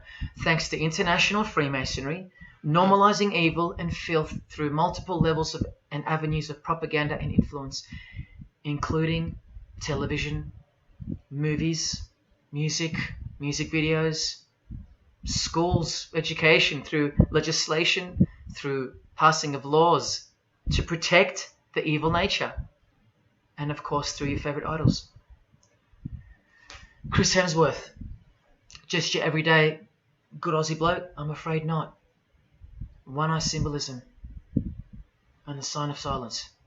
Both of which mean he's taken all the disgusting oaths of Freemasonry under the penalty of death, thus catapulting him over the competition, never to promote Christian values or Jesus Christ again. The 666 hand sign, and now, see how the hand symbol makes sense? Amber Heard, who was married to this Freemason, who's best friends with this Freemason. I told you they only date, marry and associate with their secret society. Here with the 666 over one eye, and this tweet. I think it's a tweet, I don't know. Look at the one eye closed, darkened if you will, and identifying its meaning with the devil's hand symbol. Of course, she camouflages the whole thing with her misdirecting words for the dumb masses. But we can see through that now, right? Oh, look, it's Elon Musk replying. He's a fan of Amber Heard. Or is there more to it? Good sign, he says. The sign of the devil's horns. The fertility god. The sex god. That's what he's referring to. Why on earth would he point that out? You know why. But to be sure, let's go to his wife or girlfriend, Grimes. One eye. And whose eye is it? You know that too now. The God of this world. Who hates Jesus Christ just like she does. 2 inverted crosses of Christ and the pentagram. And what about Elon's mother? Of course, all members of the secret society. Most of us who never even knew it existed. Blink-182, initiated member with some of his secret brothers from the lodge. Vow of silence. Sign of the devil. Cyndi Lauper, all-seeing eye. Vow of silence. the sign of the god of this world. Christian Bale, who thanked Satan at an award show, doing the sign of the master of the second veil, the hidden hand of Freemasonry. Ashley Tisdale, all-seeing eye, social media post, and hanging out with her boyfriend, who proudly wears the satanic cross. You think they belong to the same religion? Of course they do. Bonnie Wright, one eye and the satanic horns. John Cleese, I include him here because he's a well-known hater and mocker of Jesus Christ and Christianity. He got rich off it, and he's a proud Freemason, showing his allegiance. Motley Crue, Nikki Sixx, Tommy Lee, Vince Neil holding a cross upside down, and their album cover. Secretly Freemasons under oath while promoting Satanism in the open, doing their job and influencing the masses to hate Jesus and Christianity and to live a life of sin through seduction of their music. Secret Society member Jimi Hendrix hiding one eye and telling you about the secret powers of music. Nirvana, Kurt, bass player Chris, Dave Grohl, Dave and Jack Black making the sign of the pentagram, a geometric tool used in the magical curriculum, and Dave wearing his upside down cross. Hard to listen to all those beautiful songs he's written now. Courtney Love and her daughter glorifying the symbol of Satan, and Nirvana discovering something on a road trip while covering some numbers up. Proud Satanists, all secret Freemasons. Here's Quentin Tarantino. Now that we know what we know, can you see through this picture to reach its true meaning? The all-seeing eye, whose identity is revealed by the hand gesture, which is 666, with the vow of silence and throwing up the devil's horns, which I hope you can finally see means something. Share. Can this get any more obvious now? The sign of the vow of silence being made with the sign of the devil, telling you that the secret which isn't to be spoken of is Lucifer, right there in front of you. Speaking through signs and symbols, like Confucius said, signs and symbols rule the world, not words nor laws. Cardi B, I just want you to see a few connections between the one-eye symbolism, the 666 hand sign, and the horned God symbol. Eddie Izzard, all-seeing eye, hidden hand, and mimicking the horns of the Masonic God. Oh, but men love the darkness rather than light, as the scriptures put it so solemnly. Look at how precise that statement is. With high-ranking Freemasons loving the darkness so much that they define the darkness itself as light. Watch. In MasonicWorld.com, an article by Worshipful Master John Alexander, who has journeyed from the lower degrees to the high and sublime degrees. This is the religion of our leaders and celebrities, so listen. He writes, every ritual from the high and sublime degrees that I've ever read contains the statement, I beg you to observe that the light of a Master Mason is darkness visible. I put it to you, brethren, that this is the most accurate description of Masonic light that you will ever find. Think about what you just heard, because this is what they learn. Masonic light is darkness. And this is before they enter the real religion of Freemasonry, Satanism. That's why in the high degrees the ritual states to the candidate, I beg of you to observe, meaning to ponder, to contemplate what they mean by the statement. My 32nd degree Grand Master, he never understood. And they don't push you, remember? It's all a screening process to weed out the weaklings who can't handle the truth. The truth that this is how the all-seeing eye sees things. Evil is good and good is evil. Look at what he says immediately afterwards. In keeping with our normal Masonic practice of burying our important truths deeply, the ritual sets out to immediately disguise this truth. Usually people bury their lies, but Masons bury their truths. Because their truth is that God is the devil and that we are in hell. So everything has to be flipped on its head in order for things to make sense in this place where lust creates life, where might is right, where compassion is weakness, and of course, in order to succeed. Look here, with another Freemason of the highest degree, Helena Blavatsky. She writes in her book, The Secret Doctrine.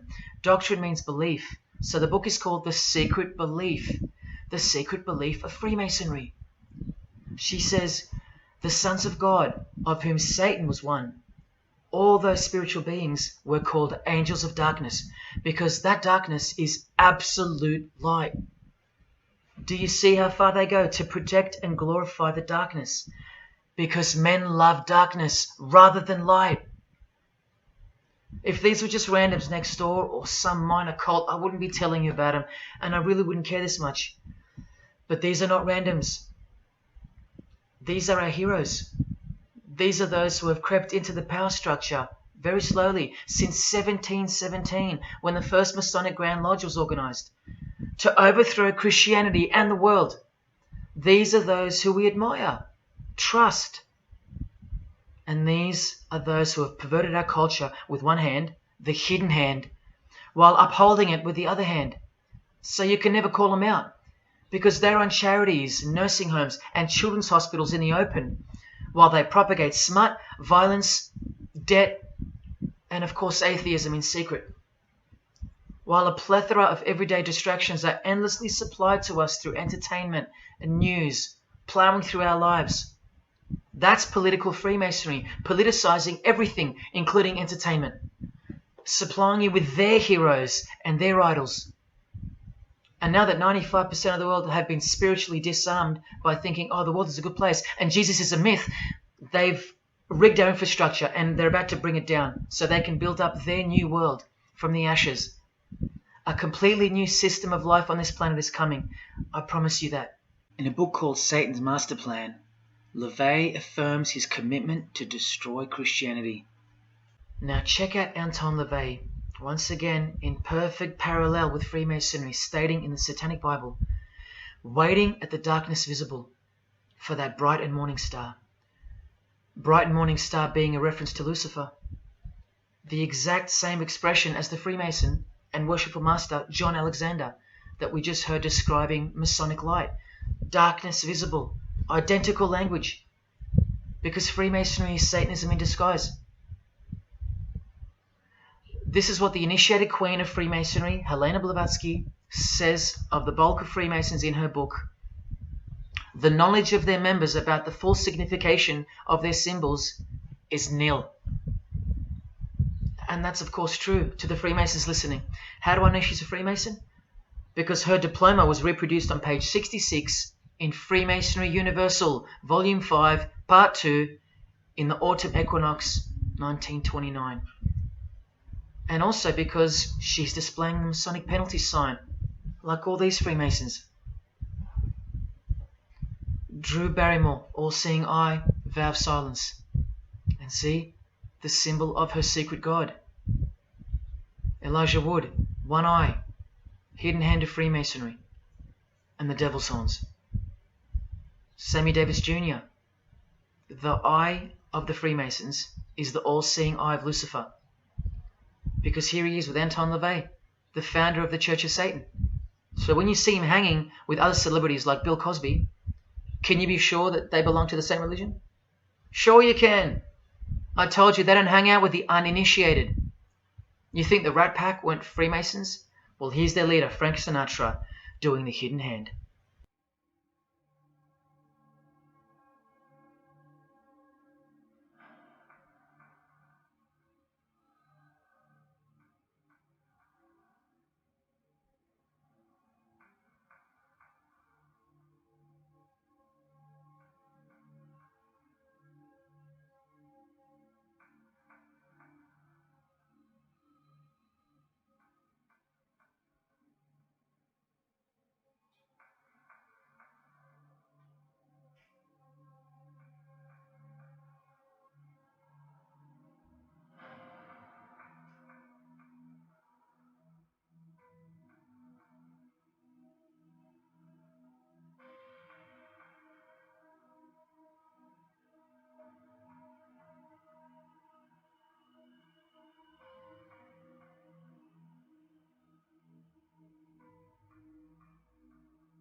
I got introduced to the music industry. I swear I wanted to be like the Amy Grant of music. Yeah. But it did not work out, and so I sold myself to the devil.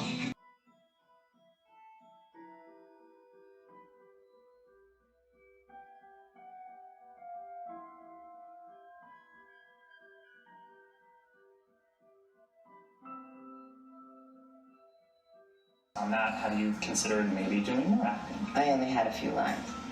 It was fantastic, but I can't really tell you anything else. But it was. Sure you can. I know I can't. It's very secretive. It's a very secret society.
And I'm like, if you don't get this right now, I swear to Lucifer, I'm gonna.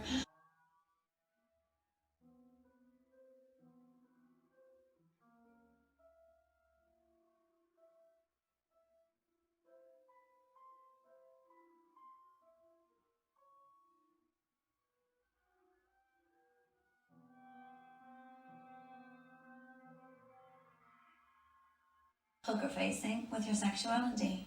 When I was making love to my old boyfriend, I used to think about women sometimes. Oh, good Lord. I'm sure he was delighted when you told him. Oh, good Lord. I'm sure he was delighted.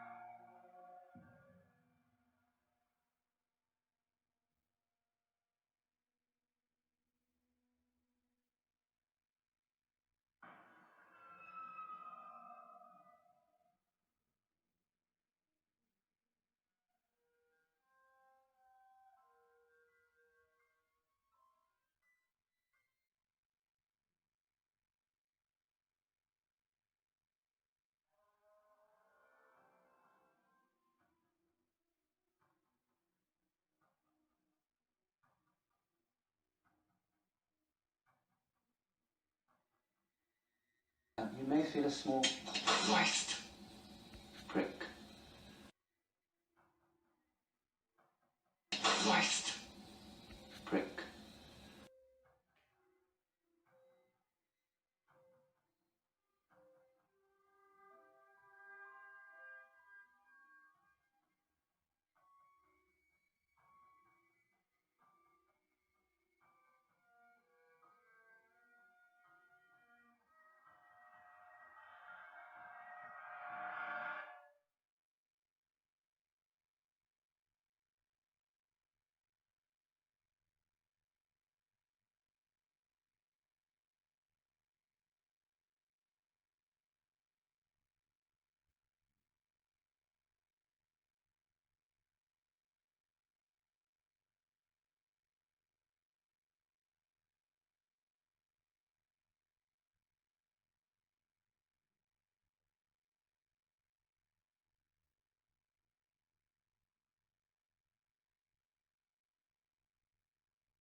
I'd like to, first of all, I'd like to thank Satan. I'd like to thank Louis Armstrong. I'd like to thank Neil Young. I'd like to thank the Rollins Band. I'd like to thank Bob Marley. I'd like to thank the Marx Brothers. I'd like to thank Salvador Dali. I'd like to thank Louis Bruel. I'd like to thank Miles Davis. I'd like to thank the Parliament Funkadelic.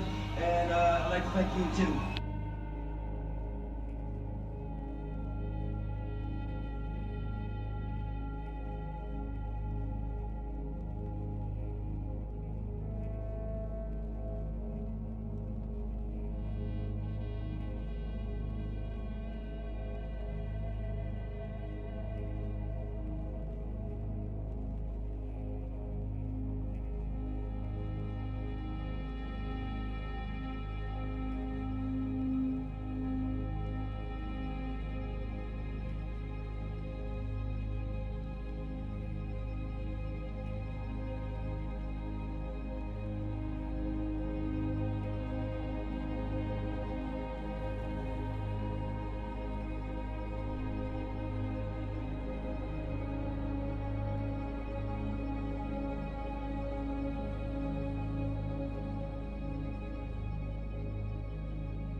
there is a fork in the road that's approaching you. And you can stay on the path which curves to the left by denying the existence of Satanism in the fullness that you've been shown. Or you can surrender to the truth and take the right-hand path. Now, where that road could lead is the sweetest risk you'll ever take. Are you still pretending that this one-eye religion of Freemasonry isn't Luciferianism? See, this here is the biggest obstacle you'll ever face. The very thing that could lead you to the prize is the very thing that will keep you from it. The reality of international Satanism. In the shadow of Christianity, Satanism has always been there. With every church that sprung up, so did its invisible enemy, the Satanic Church, growing out of sight and out of mind, from this to this. And Christianity has long been deprived of its power, as clearly demonstrable by the absolute lack of preaching against the institution of Freemasonry. Satanism's magic cloak, Satanism's magic trick, that's Freemasonry. And how they are laughing for now. So Freemasons are at the helm of the power structure of society, which means Satanism rules. And they're making their move for the new order of the ages. Are you that besotted by this evil world that you'll even deny the existence of secret societies? And what about the American president, John Kennedy? Was he just a nutjob like me? Warning us about an international secret society with an international secret plot. A Freemason trying to tell you and the world about Freemasonry. Shot through the head. I've shown you who they are. I've shown you how they successfully operate with degrees of initiations and horrific and illegal oaths of secrecy. And I've shown you why they are a secret society. I've proven it to you. And only now that I've done that, I can show you in this many minutes what the shocking new order that Freemasonry has so cautiously been guiding us toward actually looks like. And of course you won't believe that either. By now there's a 98.5% chance that you belong to the world. And in that case, the world can do, will do, and is doing whatever the hell it wants to with you. And when all you have is the world, you'll do anything to hold on to it. Christian or not, most of you will follow this world straight to the slaughterhouse in the name of peace, safety, and progress. Clinging to it, because all you love is inside it. Blissfully ignoring people like me warning you of who's really in charge of it. Men, women, actors, singers, businessmen, and politicians, all interlocked, whose God is named Lucifer. You've seen it with your own eyes, but now you can hear it with your own ears from this 33-degree Freemason in person, just in case the Masonic literature wasn't enough for you. Define Lucifer for me. Pure, virtuous, wholesome, innocent individual that's out to help people. Lucifer is? Yeah. Say that again. Lucifer is a pure, holy... Virtuous. Virtuous. Now, is he the Lucifer that God created? That's the same one. Oh, man, this is great. I'm going to put this on the internet. Oh, God bless you, brother. Because that's exactly what the Shriners and Masons teach, is that Lucifer is light. No. And you're about those confirming hospitals? You know what, sir? Jesus said, many will say to me on that day, Lord, Lord, did we not do these good deeds in your name? And you'll say, away from me, you workers of iniquity, I never knew you. Jesus said it? In Matthew chapter 5. You've been bred from childhood to fall for the biggest lie ever told, that Satan doesn't exist. And if Satan doesn't exist, well then neither does Jesus.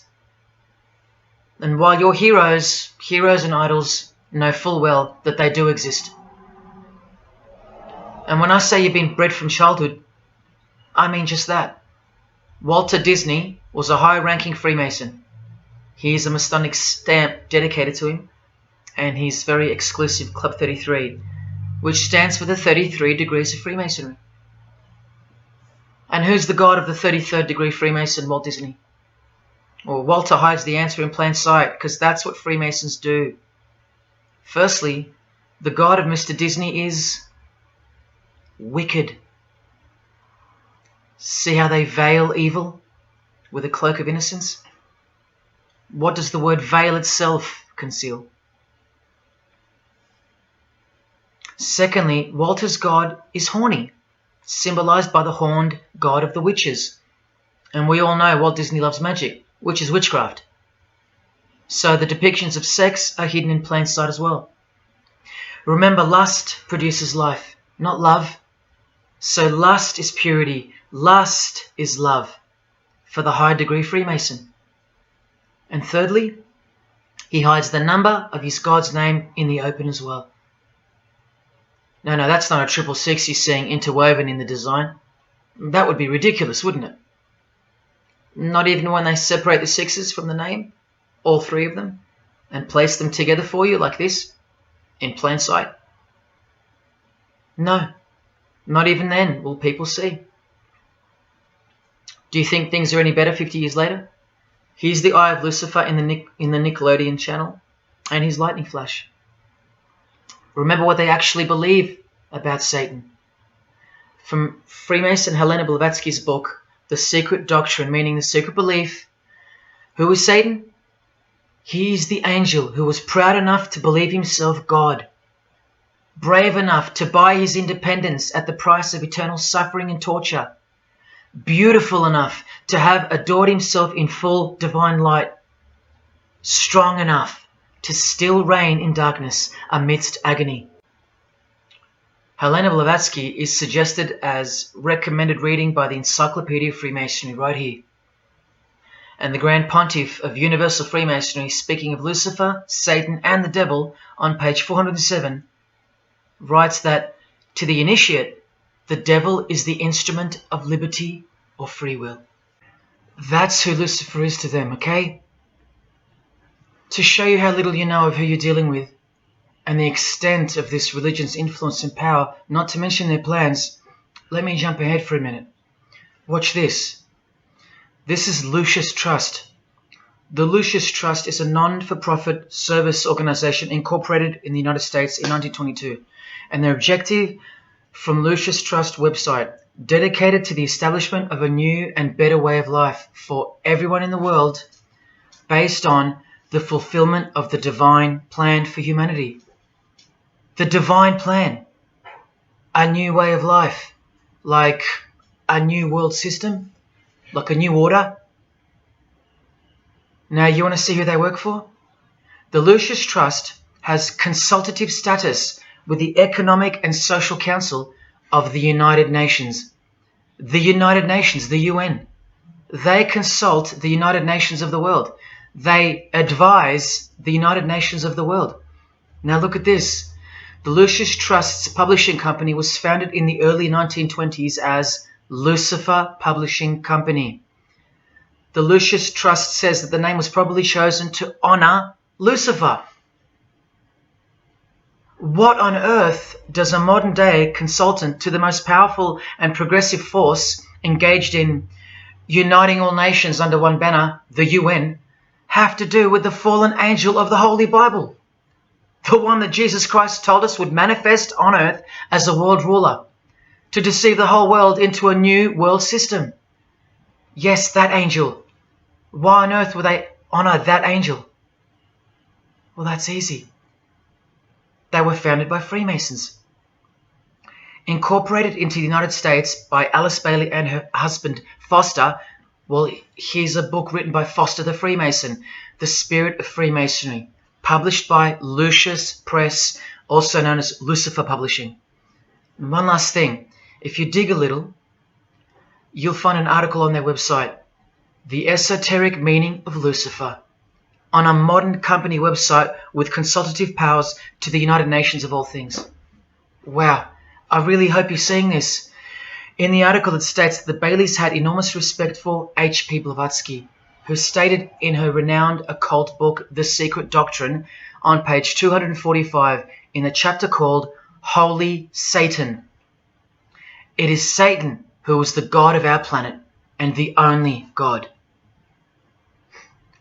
Then the article goes on to say that the Baileys sought to elicit a deeper understanding of the sacrifice made by Lucifer. Everything has been reversed. Evil is good, Jesus is the enemy, and Lucifer sacrificed himself for you, not Jesus Christ, the one who washed the feet of his disciples and the only one they fear. Modern progressive atheists do not influence world events, people. Satanists do. Remember the goal of the Lucis Trust? The fulfillment of the divine plan for humanity. Yeah, the divine plan exposed by Jesus Christ in the Gospels. Hence their war on the Bible and the abolition of it from the school system and even from modern Christian churches who dare not preach from the book of Revelation. Your most highly evolved and contemporary leaders of society secretly believe that in the theosophical perspective, the descent of these solar angels was not a fall into sin or disgrace, but rather an act of great sacrifice. They believe in the fallen angels and their revolt against God as revealed in the Bible, led by the devil, the chief commander of Freemason Bob Dylan, remember? These people make contact with these fallen angels, with the royal art of Freemasonry called witchcraft. Please stick around. Let me show you that. How many solar angels does the Bible say followed Lucifer out of this heavenly realm?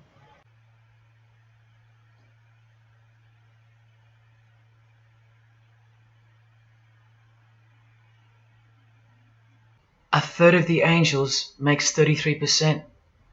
Does that number sound familiar yet? 33 degrees of Freemasonry. Just a coincidence? From the Gospels again, which expose these people every time. Do not let anyone who delights in false humility and the worship of angels and who has access to some visionary world beguile you, trick you of your reward. You still don't believe that the false humility of the charitable fraternity of the Freemasons is behind it all? Well, Blavatsky also published a magazine called Lucifer with a woman named Annie Besant. And here's a letter written by Annie herself with the official Masonic letterhead. And here Annie signs off as a 33rd degree Freemason. Printed also in the left-hand corner, Annie Besant, 33rd degree, and a member of the Supreme Council. Undeniable and undisputable. Please don't make me prove it to you over and over. Have you caught a glimpse of who you're dealing with yet? They're all Freemasons, high-ranking. And they're all buffeted by a plethora of Masonic dupes who don't know any of this because they can't decipher the symbols and they don't care to try. They're proud and boastful and defensive of their beloved fraternity in which they get to rub shoulders with the most important people of their suburbs, cities and towns, and in which they got on their knees to take blood oaths of death, calling other old decrepitated men worshipful master, yet still they think it's innocent and has nothing to hide. Delusional and lost, almost beyond hope. Some of them still think it's a Christian organization, just like the founder of the Satanic Church described. What do you get when you carefully conceal Satanism with Christianity? You get Freemasonry. People, Satanism is at the core of our world, and it is behind the new order that will be implemented soon enough. It will be all done through deception. You'll be tricked. Remember how I told you that the all-seeing eye sees that we're in hell? Well, the massive witch and Freemason Helena says so right here. Satan is the minister of God, Lord of the seven mansions of Hades, the angel of the manifest worlds. Hades means hell, manifest worlds means earth. This is who you're dealing with. This is the religion and the beliefs of the rich, powerful and famous. And yes, politicians. Do you want to go back to sleep? You can sleep after this. Well, wait till I show you what they're going to do to you, coming up in this many minutes. For those who simply refuse to believe that Bono or Scott Morrison or Prince can be Luciferians because they all go to church, let me show you another Masonic ritual they do. And this is before Satanism or Luciferianism is revealed to the candidate. And then you tell me if Bono or Scott are capable of secretly believing in Lucifer. It all starts here with the Masonic apron. Different kinds signifying different grades. Have you guessed what it's hiding yet? The genitals. Pretty obvious. Like everything else they hide, once you can see. The genitals are the true working tools of a Mason. Freemasonry is foundationally a sex cult, like Satanism, because it all starts with sex, doesn't it? Life itself starts with sex. So the mystical force of the true God of Freemasonry hides in the hidden part of the human body. That's the Holy of Holies, covered by the Masonic apron, the seat of God, the seat of Lucifer. See here with Satanist King Diamond's artwork? The eye is attached to the horn god, but look at where the eye starts, from the waist down. That's where the apron of a Mason begins. And the one eye of Freemasonry is also the one eye of the penis, where life generates and springs forth. See the openly hidden secret of the Masonic square and compass now? You're looking at the sex act. That's the female in missionary position, and that's the male mounting her. The sex act. And the eye in the middle, with these emanating rays, is the orgasm and the ejaculation of the penis. See life shooting forth. That's how they see the sun and the earth too. The sun is the visible penis of their true God, shooting forth life continually. The light itself is the mystical sperm of the God of this world. The sun and penis generate life, while the earth and female womb produce life. The letter G, when replacing the I in the middle of the square and compass, stands for generation, sexual generation.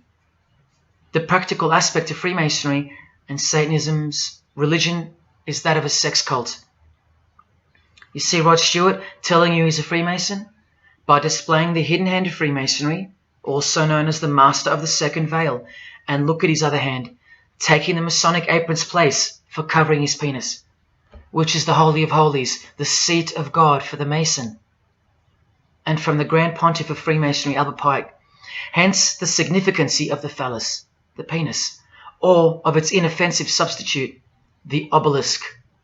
Straight from the horse's mouth, the erect penis graces us, or should I say disgraces us, with its presence in every country in the world, marking its territory.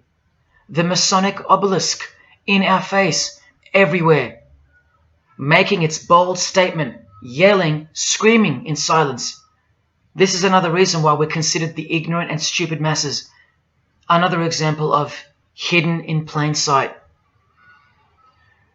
And here's an erect penis on the front page of the female Freemasonry magazine, The Eastern Star. I once stood in front of this obelisk in Sydney, and I must have asked 30 people what they thought it was. Not a single one of them knew.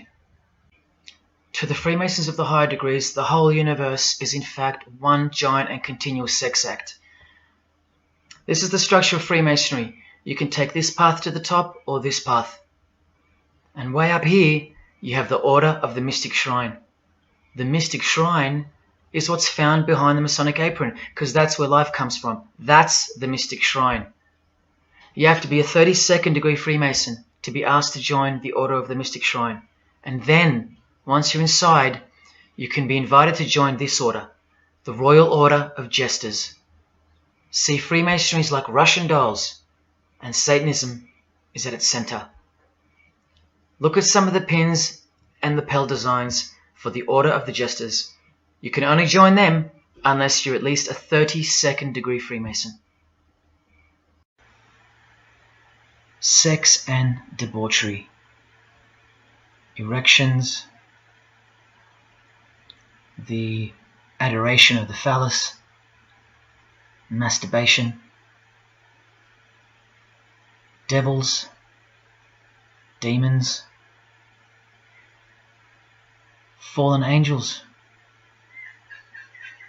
This one here, mocking holiness, reference to the anus, and sodomy, anything to mock the Bible. This disgusting one has King Momus sitting on a female's face, and hidden in plain sight is the square and the compass, for those who have eyes to see. Bestiality, yes indeed. this bagpipe player has an erection and the sheep is running away scared. Self-explanatory. This character has an emphasized eye, if you can see that, and the skull has an emphasized eye also. The wink and the one eye of the Indian. And the secrecy, the symbols of secrecy. On the far right here, the monkey covers his groin area, symbolizing the Masonic apron, and the black and white dogs, well, they symbolize the checkered floorboard of the Masonic Lodge, which is sexualized male and female principles, the horned god, where evil and good don't exist. And in the first degree, Masons are given a Bible stamped with a square and compass, oblivious to the inherent mockery and the foundation of the whole fraternity, as alluded to here with a genuine Royal Order of Jesters private lapel. This is a certificate that a jester receives after his initiation, and you see here their patron is named King Momus, and he was a god, or a daemon, which is a variant of the word demon, who was expelled from heaven, as the legend goes. Sounds just like Lucifer, because it is. Did Freemasonry disassociate themselves from the tax-exempt branch of Freemasonry known as the Jesters? Well, no, they didn't. Because, I mean, this is rare footage of an event within the lodge. Now, I'm sorry about the quality of this, but this is a Masonic lodge. So for Masons that want to say that the Jesters are contrary to Masonry, well, look. Look at these dirty old men. Masters of the lodge, with sublime morals. All married, probably all have daughters and granddaughters, yet still this, inside the lodge. But for you it should be obvious, because you can see the square and compass, the sex act, and the all-seeing eye right in the middle. I told you that Satanism was the oldest religion in the world, and it is. The sex act was ritualized and organized as a religion before we called it Satanism.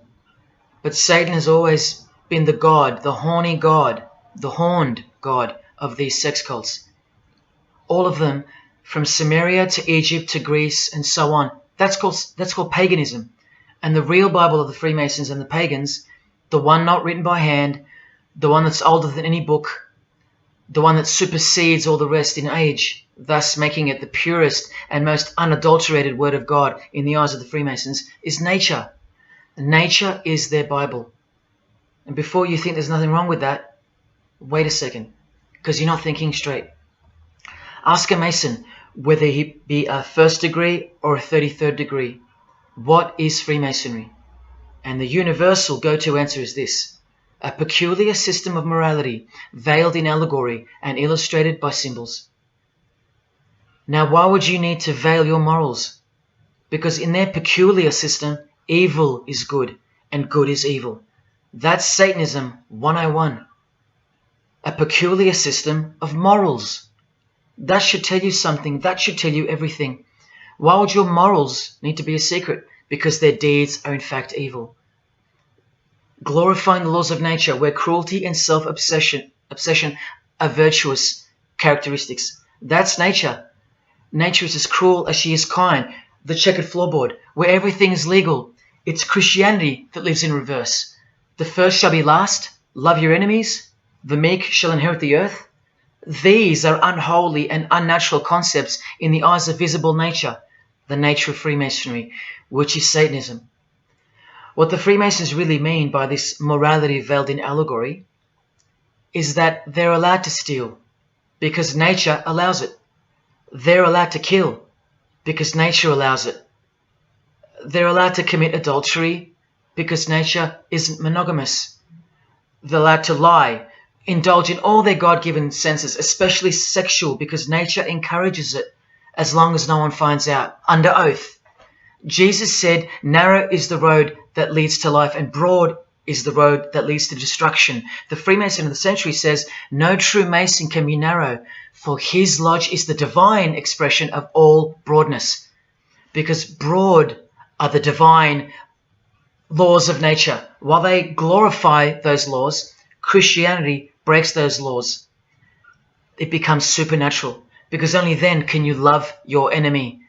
And so it goes that Christianity is despised by Freemasonry, the real Freemasons, because their Bible is nature, and by nature they know the personality traits of their God Satan, because he's the God of this world, just as the Freemasons, the enemies of mankind, say that he is, and just like Jesus said he was too.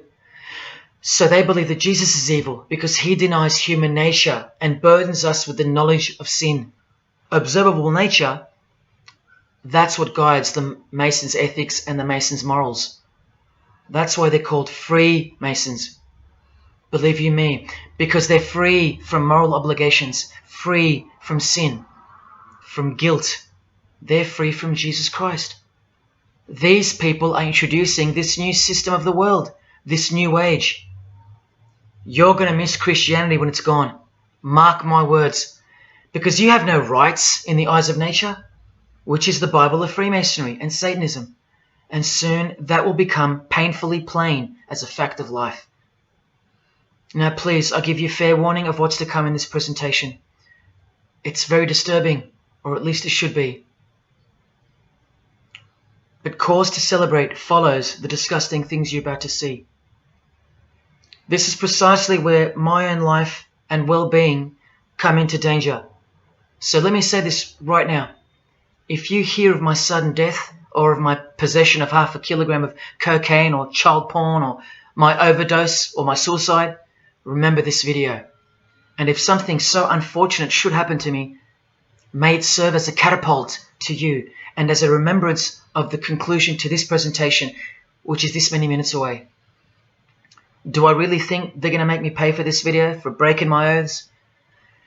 Well, seeing as people are so far gone, lost in the illusion that secret societies have constructed around you and inside you, and seeing as they can simply pull this video down, close my account and whatnot, no, I don't think they'll come after me. But if they do, let me say this to the Grand Lodge that orders my demise right now. Jesus wins. So in saying all that, here we go. Is Scott Morrison a Satanist? I'll let you answer that. Here is a ritual that Scott and every Freemason from this guy to this girl have performed. There is one Masonic apron you'll never see being worn. This one. And when I bumped into it, I thought it was a fake. Until I found this in Richardson's Monitor Freemasonry, official Masonic literature, written for Masons only. On this page, what is that head doing there? You'll find out in a sec. Let's read the description of the apron worn in this degree. Speaking of the initiates, it states, they wear white aprons sprinkled with blood red and lined and bordered with black. On the flap of the apron, a bloody arm holding a dagger, and on the apron, a bloody arm holding a bloody head by the hair. Now this is why there's an illustration of a decapitated head. And this is going to become to a bone-chilling conclusion. So during this ritual, the candidate removes the blindfold and discovers a basin of water with a tumbler beside it. He is also astonished to find a human head lying on the floor. The Master of Ceremonies returns and directs the candidate to take up the knife in his right hand and the head in his left. Yes, this Pope, this rock star, this pop star, this actor, this actress, and this beloved Prime Minister. This is what they've done. All of them, hands down. And you thought all you needed to be is talented to succeed? No, you need to belong to the secret society called Freemasonry. And believe me, when you belong to them, you belong to them. Now you tell me, can these people end up believing in Lucifer? Is that really a stretch? Carrying around a bloody head? Swearing to have your brain cooked, tongue torn out from the roots if you ever reveal anything? No, the stretch is that you think they couldn't believe in Lucifer. That's the stretch. Lucifer, the one who sets you free, remember, from sin by sinning. Can you now see the bloody spirit of Freemasonry lurking behind the veneer of charity and the veneer of Christianity? Because Scott Morrison goes to church, apparently. The Pope is a Christian, apparently. But look at these people. So-called Christians or Christians gathered around a giant erect phallus in the middle of the Catholic square. This is Freemasonry, the demolition of morals, the creation of hypocrisy, and the demolition of true virtue. These minds are directing the future. Now, to be fair, I don't know if these heads are real heads. I never got that far to find out. But I will tell you this. All the skulls they use they're real.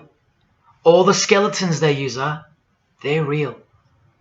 And they run every single noteworthy funeral home in Australia and the world. I know that personally and for a fact. Once again, you are only seeing the tip of the iceberg, because I can't bring myself to tell you about what I really know of the rituals that come after the 33rd degree Freemasonry. For as much as they celebrate life in various grotesque ways, they also celebrate death in ritual form, which are the things I can't speak of to you. They have to celebrate death in order to prove that they can see things through the all-seeing eye, the one that sees above evil and above good, the checkered floorboard where things kill each other to live, where life is cruel, where morals are broad. There is no sin, there is only nature. See, these Masonic rituals are designed to desensitize the candidate further and further in preparation for the raw truth of Satanism, the truth which is plainly stated by the Grand Pontiff of Universal Freemasonry. Lucifer is the light bearer, and that you should doubt it not, from their own literature and from their own mouths. Until finally the candidate's introduction into the royal art of Freemasonry, witchcraft. The ancient craft. Why do you think that witchcraft has disappeared? It never disappeared. It was hidden, forced to go into hiding by the appearance of Jesus on the human scene. Another reason why he's passionately hated, and soon him and his ways will be done away with in this new world, and so will your rights. You still don't believe me? You're still doubting all the evidence, like the Freemasons are counting on you to doubt. Well, remember from the Encyclopedia of American Religions, the continuing impact of speculative modern Freemasonry provided fertile soil in which new magical orders could grow. Watch this 2-minute clip. I can vouch for every single thing you hear come from the former Masons' mouths. In the initiation in Freemasonry, we had to be recommended by another Mason. Well, in order to join witchcraft, you have to be first screened. You have to be recommended by somebody currently in witchcraft.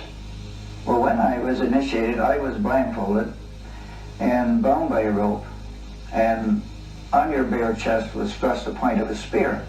In witchcraft, we were initiated through a very involved ritual, initiation ceremony, wherein the candidate was led blindfolded, bound by a rope to the edge of the magic circle.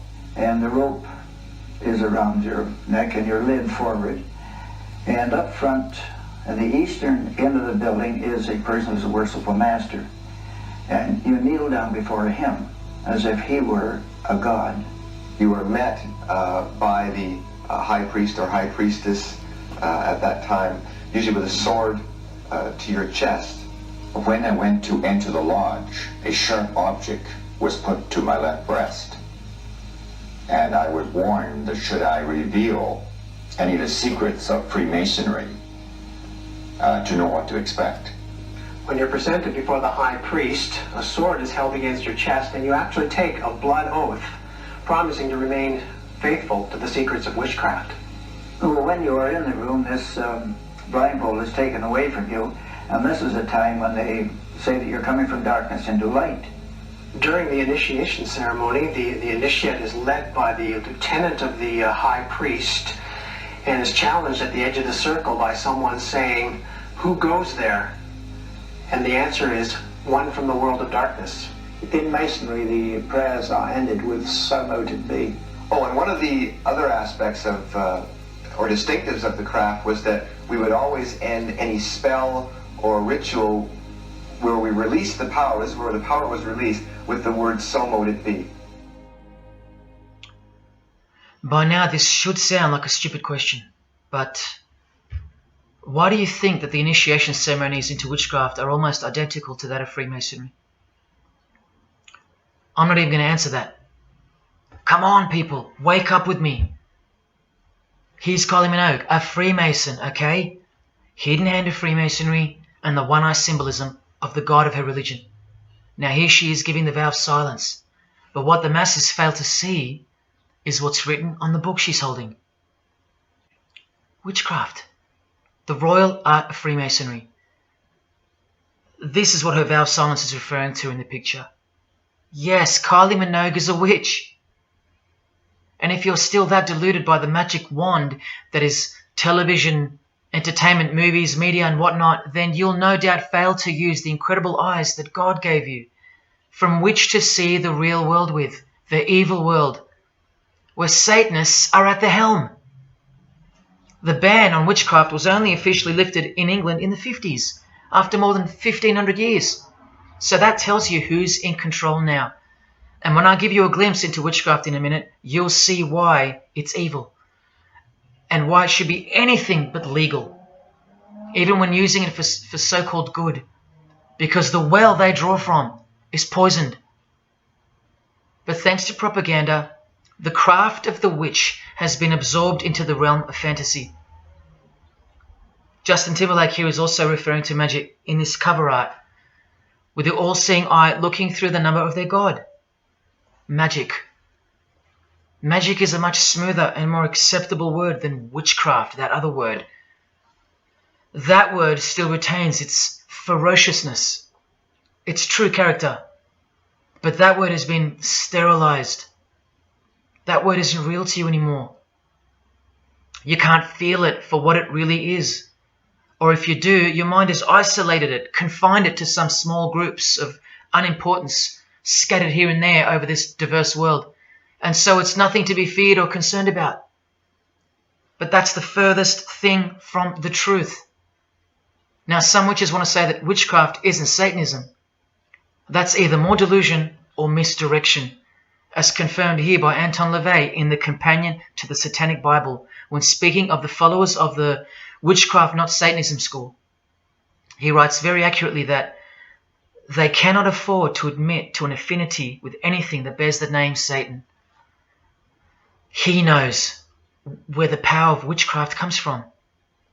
Now, does that mean that Justin Timberlake is a Satanist because of his symbolism and the use of his word alluding to witchcraft in his artwork? Well, yes, actually, that's correct. He is. Here's a quote from one of his songs. You want to see who else is in good company with these famous idols? Suzanne Atkins. Same sign, same religion, Satanism. Do they all have to admit it in the English language for you to believe me? Or can the symbols they use finally be enough for you? Look at what another legendary Freemason, Arthur E. Waite, states. Out of evil comes good. And the confusion of tongues gave rise to the ancient practice of Masons conversing without the use of speech. Out of evil comes good, so it's good to do evil. That's what he's saying. See, I'm trying to include you into the conversation that the Freemasons are having with each other in public via symbolism, unbeknownst to you. Listen to what famous US footballer Tom Brady said regarding his wife. So, man, I listened to her. And right after the game, she said, "See, I did a lot of work. You do your work, I do mine." She said, "You're lucky you married a witch. I'm just a good witch." Well, this is Tom Brady. And this is his wife. Both initiated into the secret society. Of course they are. Wait, she's not displaying the one-eye symbol of the Freemasons, is she? That's just art, isn't it? Well, no, it's not. She's a witch, and her husband just told you she was. Here's Steve Miller's front cover to the famous song Abracadabra, and he covers his eye because he's a member of the one-eyed religion, and abracadabra is a legitimate word used in witchcraft. Here it is in the 100-year-old Encyclopedia of Freemasonry. Why would the word abracadabra be in the Encyclopedia of Freemasonry, the fraternity that runs charities, hospitals, nursing homes, and that secretly supply us with popes, presidents, prime ministers, kings and queens, and the bulk of our entertainers? Why? You know, I really think it's time to show you what the Satanists dressed as Freemasons are going to do to you and the world to finally establish their new world, their utopia. And this is going to be the segue into that. This is my last practical example of Freemasonry's satanic roots. And then I'll close this presentation with the most shocking thing you'll see or hear. You probably won't care, but to the precious few who remain, I will send you off with the greatest and most beautiful shock of all.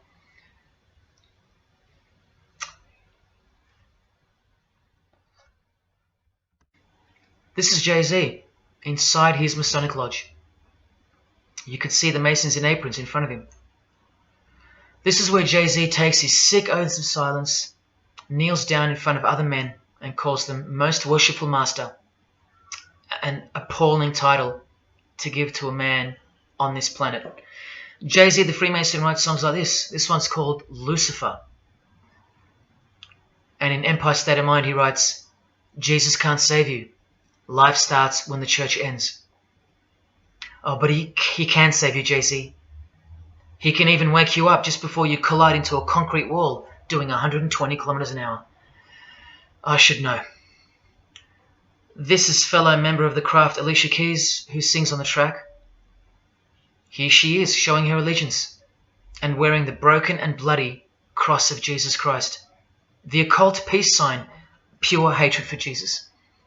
There is peace when your conscience has been killed, seared to sin, and you can indulge to anything, a false and temporary kind of peace, no doubt. Here's a shot of Jay-Z's clothing line, purely Masonic, The Craft. Well, this is the craft he's referring to. This is him with well-known witch Marina Abramovich, also showing her sign of allegiance to Freemasonry. Now here we go. Here's Jay-Z wearing a most revealing top and the dead giveaway that you need to see behind the curtain of Freemasonry. Do what thou wilt. Do whatever you want. That's the adopted motto of the most notorious Satanist of the 20th century, 33rd degree Freemason, Aleister Crowley. Here is his certificate of appointment, known as the 33rd degree inscription and the double-headed eagle of Freemasonry. And here, next to his name on the certificate, including the symbol for a Grand Commander of Freemasonry, as shown in their encyclopedia. But to really confirm that he's a Freemason, here he is doing the Masonic sign of the Master of the Second Veil. Now here's a legitimate letter from Aleister. Again, the addition of his inscription of the 33rd degree, and he signs off with a symbol of the past Commander of Freemasonry. What does he write beside it? Baphomet. This Baphomet. Now listen to this man to get a clearer picture of the truth behind the secret religion of the stars and the leaders of the world. Aleister is the founder of a Luciferian church called the Ordo Templi Orientis, and he named himself the Beast 666, straight from the Bible, depicting the number of wickedness in human form. In his what's called Liber's writings, he says, "With my hawk's head, I peck at the eyes of Jesus as he hangs upon the cross." Do you see the hatred? You think they don't hate you too? Keep watching. And from the equinox, with the all-seeing eye of Freemasonry, this illustration. What does it mean? The writer himself explains. The picture is symbolic of the new eon, the new age. From the blasted stump of dogma hangs the hag with dyed and bloody hair, Christianity. There's a massive glimpse into the New World Order that's coming. Keep watching. And down here, do what thou wilt is the true nature. The true nature, remember? The broad morals. There is no such thing as evil. So do what you want. Can you see the Masonic future yet? Can you see the hidden hatred that pulses through its veins? If they believe in do what thou wilt, what do you think they will do to you? And what do you think they'll do in order to build this new world? This is from a commentary on his book of the law. The Beast 666 adviseth that all children should be accustomed from infancy to witness every type of sexual act. Do what thou wilt. And what about the royal art of Freemasonry? Magic is the highest, most absolute, and most divine knowledge of natural philosophy. What a statement. The highest, most absolute and divine. Well, let's have a closer look into some of the more hidden secrets of the most divine natural philosophy known as magic. Any living being is a storehouse of energy, varying in quantity according to the size and health of the animal. At the death of the animal, this energy is liberated suddenly. The animal, therefore, should be killed within the circle, within the magic circle, so that energy that's released can be captured and directed to serve the will of the witch, male or female. This is a science, a hidden science. But now hear this, coming from a 33rd degree Freemason, and don't you forget that. For the highest spiritual working, one must accordingly choose that victim which contains the greatest and purest force, a male child of perfect innocence and high intelligence is the most suitable sacrifice. Can you see? This is who Jay-Z is quoting on his top. This is who this Jonas brother holds in high esteem. This is who the Beatles have on their front cover as a figure they admire. No, worse, they put at the top. This is the same picture of the front cover in a mirrored form, and after some kaleidoscoping, you'll find this. Fellow Freemason Aleister Crowley sits at the top, and down the bottom there even appears the phallus with the testicles, and up here the vesica Pisces, also known as the vagina. Does this picture make more sense now? All Freemasons, yes indeed. And by the way, that's where Jay-Z got his symbol from Satanism, as portrayed here by Satanist and Freemason Aleister Crowley and by Satanic Church founder Anton LaVey. Does anyone still think that Freemasonry isn't Satanism in disguise? Let's finally take a peek into the royal art of Freemasonry. And this is the briefest way I can show you from the complete book of magic and witchcraft. This is a practitioner's manual, not from some bogus author trying to expose witchcraft. Just so you can get it through your head that this is real and this is protected. The writer or compiler of this God-forsaken book warns the reader that the recipes may seem disgusting, that the knowledge revealed has been forbidden, and has caused suffering and death to witches and the victims of witches. You don't think witchcraft was a serious menace in times past and present? Come with me, and I'll show you how bad this menace actually gets, as the world's most powerful and secret religion moves ever closer to fulfilling its biblical destiny, and it will. Close your eyes or not, it will fulfill its destiny. Firstly, let's connect this sick art straight to modern Freemasonry with the word abracadabra, both written in triangular form, from the Manual of Witchcraft and from the Encyclopedia of the Secret Society that your Prime Minister belongs to. And just like high-ranking Freemasons, male and female witches also drink out of a human skull. But here the practitioner drinks wine, in which they first dissolve or boil the brains or heart of an animal, before consuming it all from the human skull. In this ritual, the initiate is instructed to drink in the night at spring water, out of a skull of one that hath been slain. That's right, out of the skull of a human who's been murdered or sacrificed. Otherwise, eat a pig with a knife that slew a man.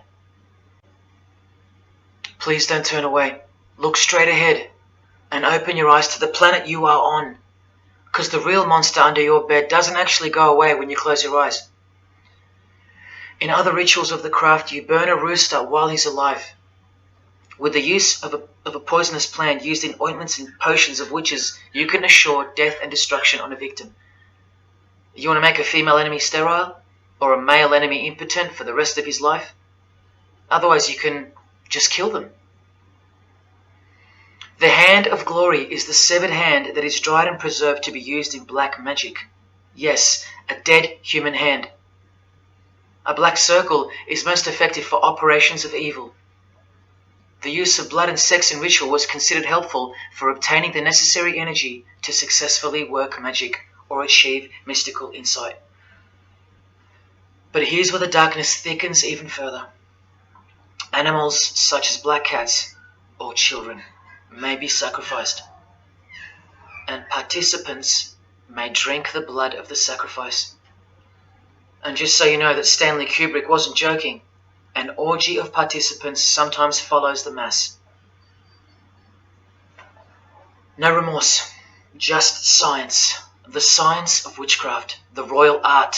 And here, what's necessary for the working is the fat of young children, dead children.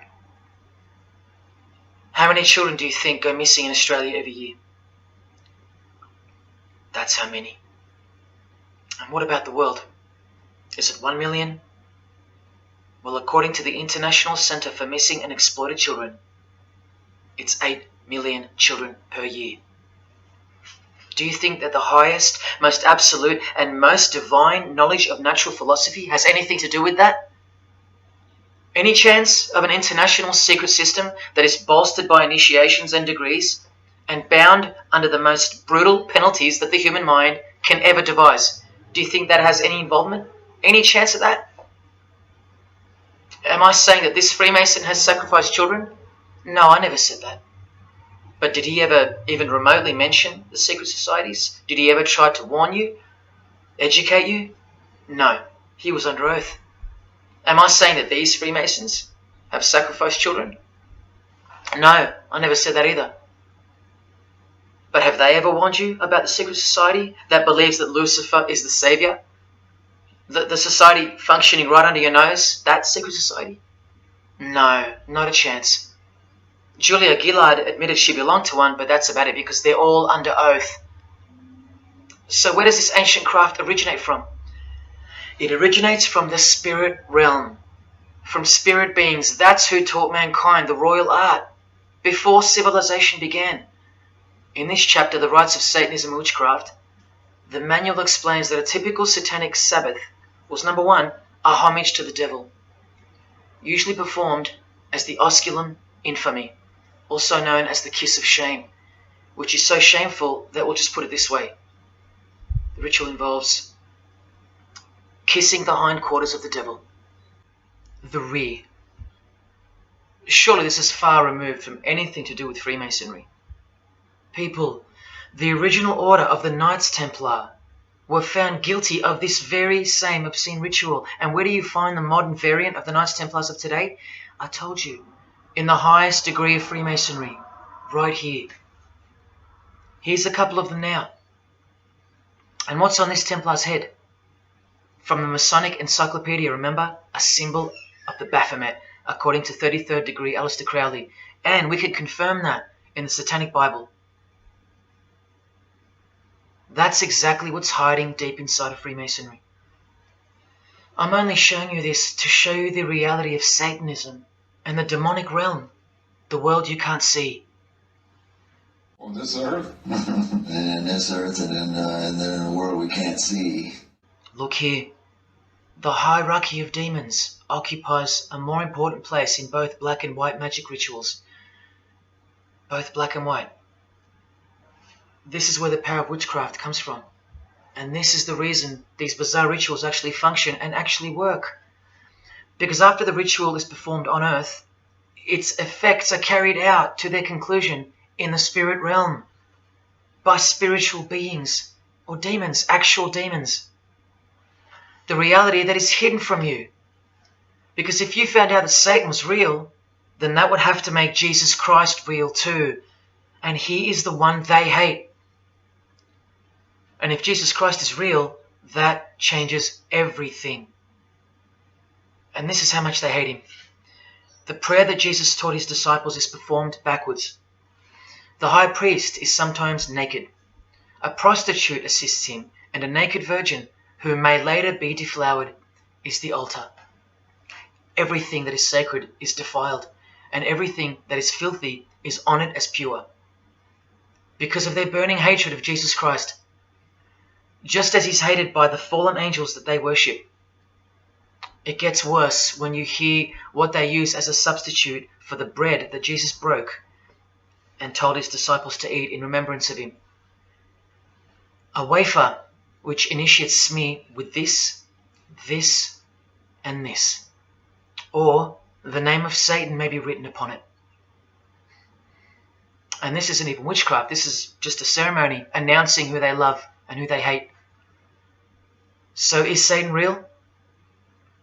It continues to state in the hierarchy of demons at the very top, Satanakia, whose title is the Commander-in-Chief. What did Bob Dylan, the Freemason, call the one he made a bargain with? Should I ask who you made the bargain with? with the chief commander. Same title, Commander-in-Chief, Chief Commander. Are you following? But watch this.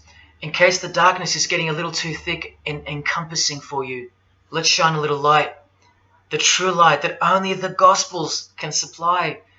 Speaking to us humans and revealing something about Satan, the Gospels state, you follow the spirit of the age in this world system as dominated by the commander of the spiritual powers of the air. Satan, the god of this world, the commander. You still think the Gospels are wrong or fake? See, Satanists know that the spirits also live in the air, just as the Gospels reveal. You can summon any of these demonic spirits by name if you possess the royal art. Who do you think this figure on the front cover represents? A magician who is inadequately prepared and cannot attain his desires may seek the aid of Satan. That's who this is. Now that you know, hopefully for a fact, that these are people at the top of the human food chain. Do you think they'd be fooling around with stupid fairy tales? No, witchcraft and Satanism is absolutely real, hence their earthly power.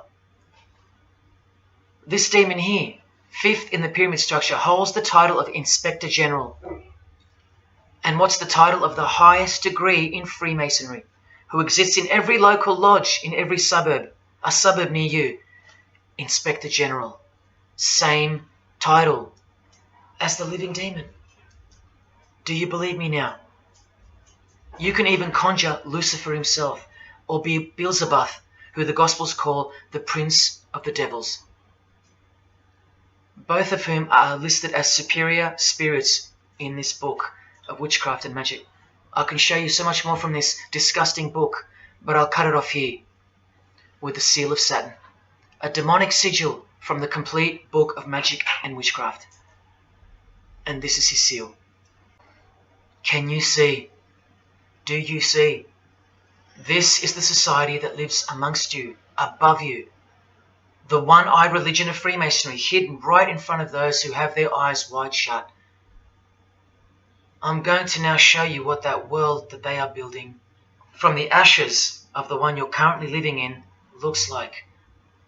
But lastly, to drive this business of blood sacrifice home, here's American rapper Azealia Banks with the 666 hand sign, and now over the all-seeing eye in her video, the eye in the triangle of the Freemasons on her shirt, and the devil's horns, her liberator, her master, her commander. And now displaying the secret society vow of silence. Along with that, the last brief glimpse into the highly concealed royal art of Freemasonry.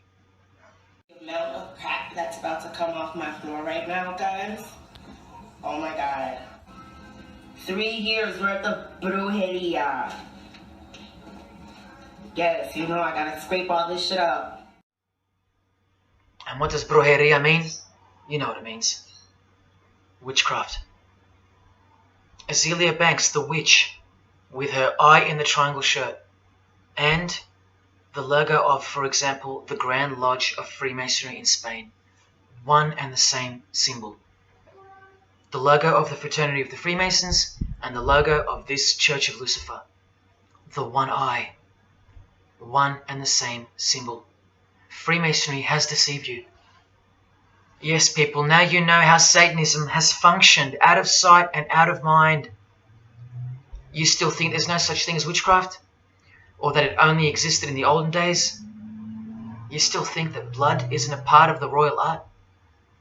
You still think that local Masonic lodges of the world are not filtering systems for Satanists and a cloak for organized Satanism with a grand master plan for the world?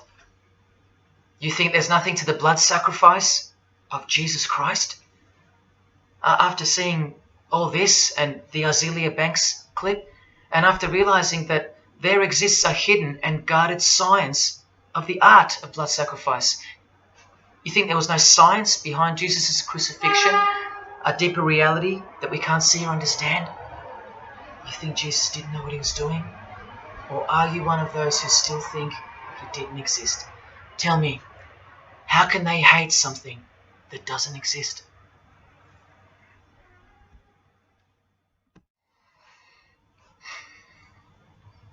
If only you could hear from some other Freemasons who have the courage to break their oaths. But you won't. You won't. This is probably it. But I once heard from a Freemason, an honest one, in about 2016, after I posted this picture on Facebook. He knew. He knew the truth.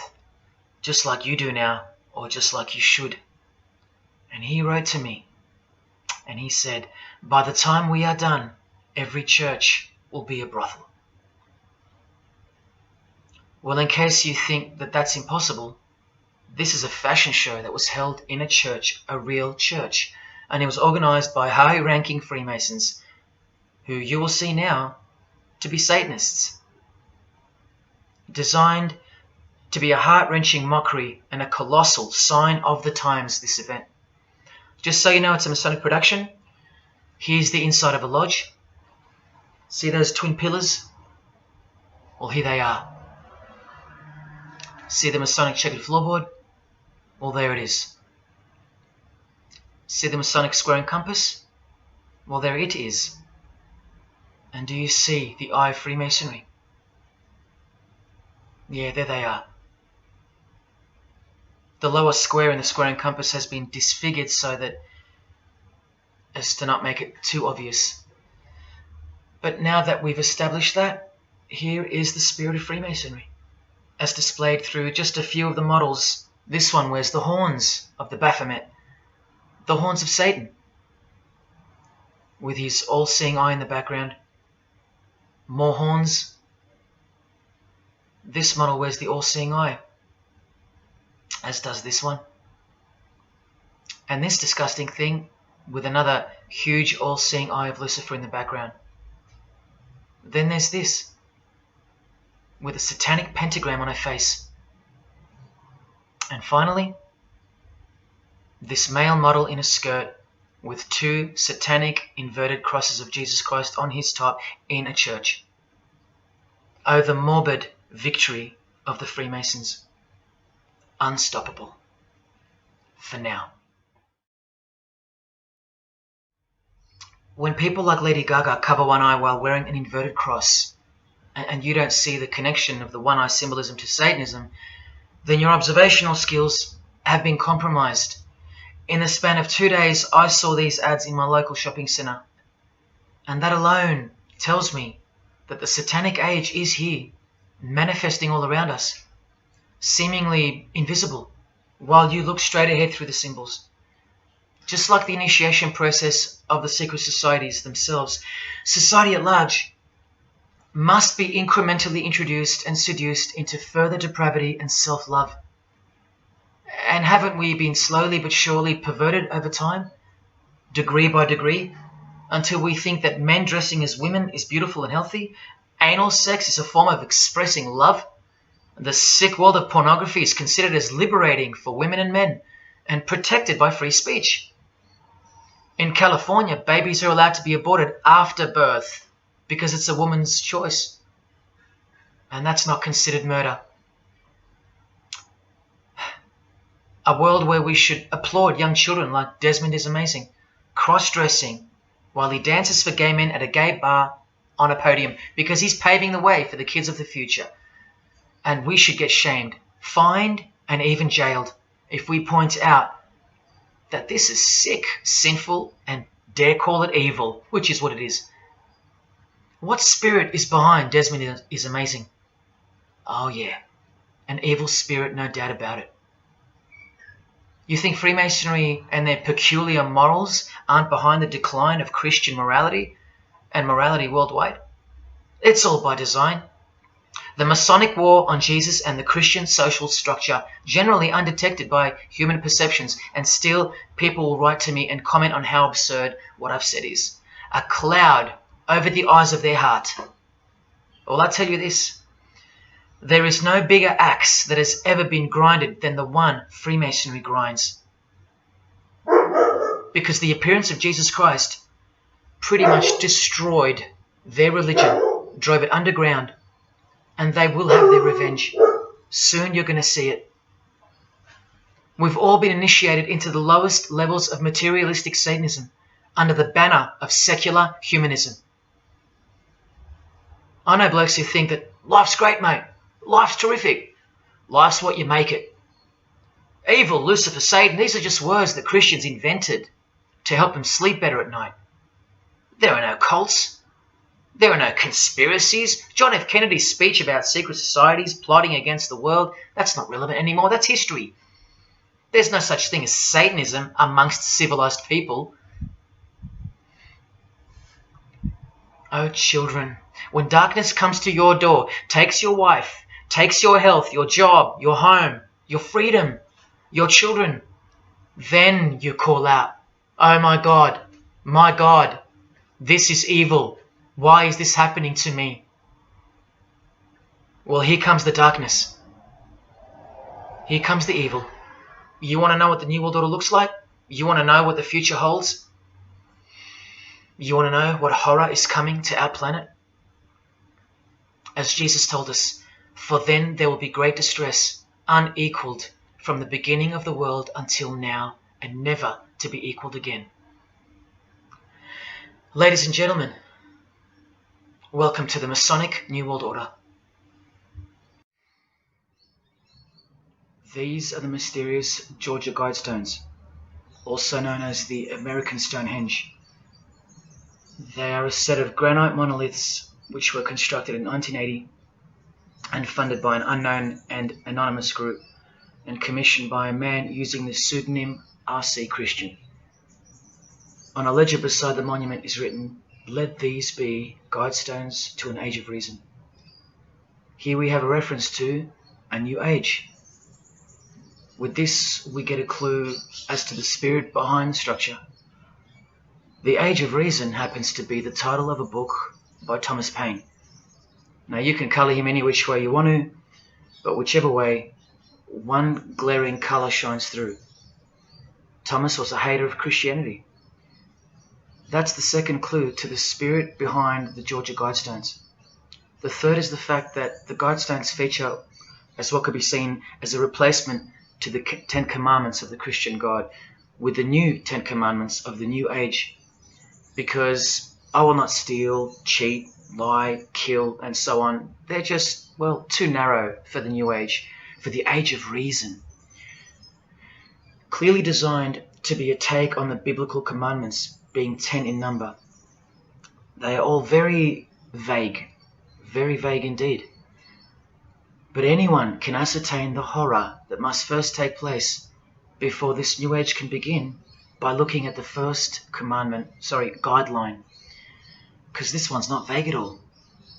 Maintain humanity at under 500 million. That's right, a reduction of at least 7 billion human beings would be necessary for that. This thing cost the equivalent of $500,000 to build, and the street it's located on is named after it, so that tells you how much reach its creators had. Its presence alone is a disgrace and a declaration of execution to most living people alive today. But let's go on to the fourth clue as to the spirit behind these monuments. the monuments outlining the Age of Reason. The name R.C. Christian, the so-called person who commissioned the building of these giant slabs, anyone who's versed in secret societies or is a high-ranking member themselves would instantly recognize the pseudonym as a reference to the secret society known as the Rosicrucians, which is just another secret society branch that exists under the umbrella of Freemasonry, which is an extension of all secret societies of the past and is now the mother of all of them. In this Masonic website, Worshipful Master Wynne Westcott urges the Freemasons to consider their status as Rosicrucians. The RC stands for Rosenkreuz. Christian Rosenkreuz is the mythical founder of the Rosicrucian order. And as impossible as it is for me to prove that Thomas Paine himself, the writer of Age of Reason, was a Freemason, he did also write this book, The Origin of Freemasonry. That is the spirit behind the Georgia Guidestones, the satanic spirit, and a straight off the bat view of this approaching new age. I told you, the whole system is about to change. And it's not going into the future. It's actually going back into the past. The old religion, that's what's taking everything over. And you'll walk straight into it, blind as a bat, thinking these people want to help you. They will appear as your saviors, forgetting or never being told in the first place that all this time there have been two societies in the world. The visible one, which is the one we're in, and the invisible one. Remember that the invisible one considers you profane, vile, and vulgar. Why on earth would they want to keep you around? In a book I can't mention written by them, people are referred to as useless eaters. We've become excess inventory, redundant, and past our use-by date in their eyes. Think about this. According to a prediction by information technology and research advisory firm Gartner, 1/3 of jobs will be replaced by software, robots, and smart machines by 2025. That's 4 years away. Google engineering director Ray Kurzweil anticipates that robots will have reached human-level intelligence by 2029. And by 2050, 80% of all jobs will be eliminated by automation. What on earth are you and your family good for then? What do you think the secret society will do to the vile multitude then? The utopia is coming, but it ain't your utopia. You still think that by the measure of the minds of international Satanism, you should be kept around? This excess baggage that the bulk of society has become? No, no, no. The new age is dawning.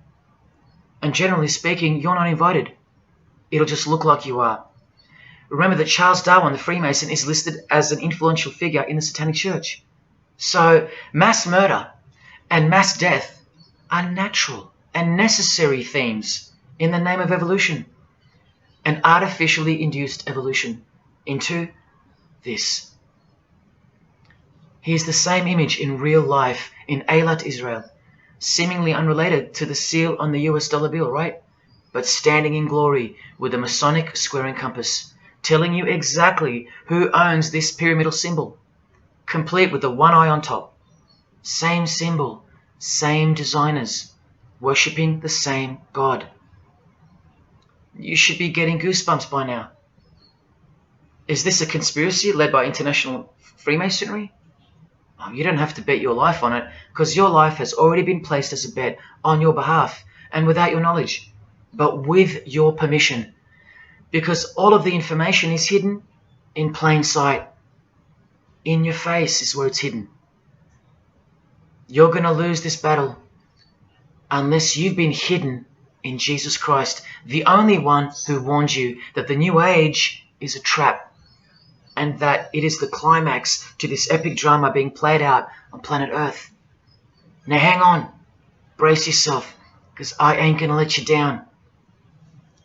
This is a magazine called The New Age, but if you press rewind, you can find its source. Supreme Council of 33 Degree, Freemasonry. This one stretches way back to 1922. See the twin pillars of Freemasonry? Look, this is 19th century Freemason and New Age pioneer Helena Blavatsky on the cover of this edition. She's the one who wrote that darkness is absolute light, and that Satan is the god of our planet, and that we are in hell. But do you think the readers of these magazines are told that? No. Darkness is sold as light.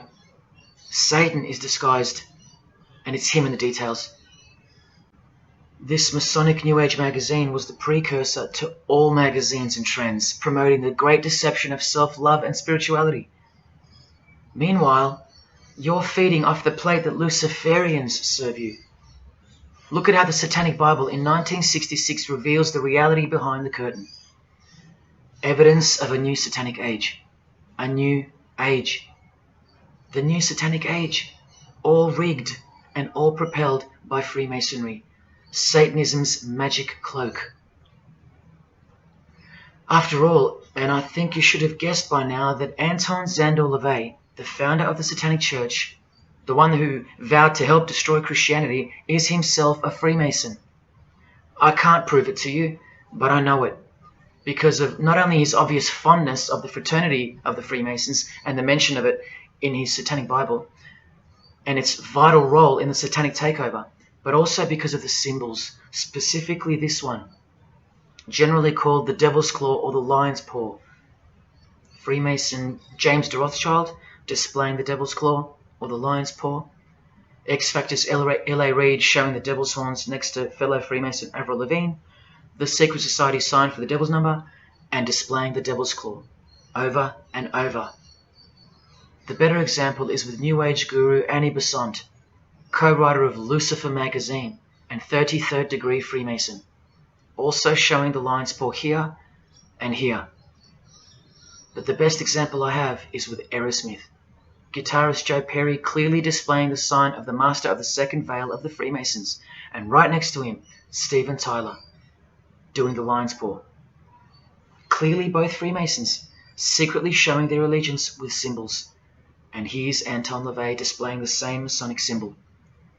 Yes, a Freemason founded the Satanic Church.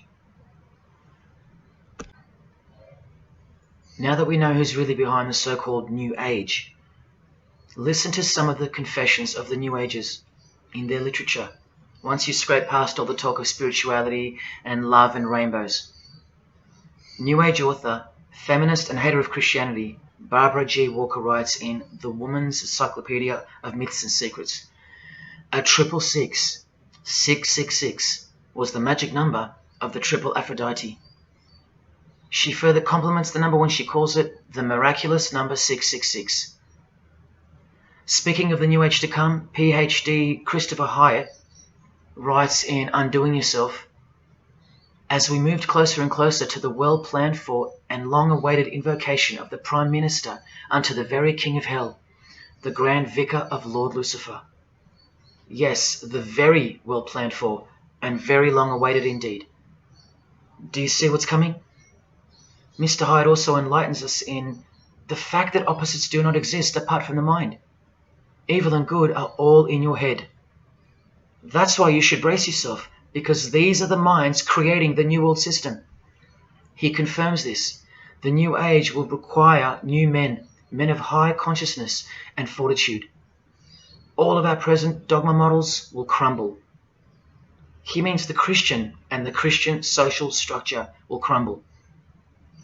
In the introduction to the book, another PhD, Robert Anton Wilson, tells you what the New Age really thinks of the Christian social structure, which you have more or less enjoyed your whole life, Christian or not. Christianity and democracy have been among the worst disasters to ever befall the human race. I told you, atheists, you're going to miss Christianity when it's gone. Here's a picture of Robert with the Masonic eye in the triangle on the wall behind him.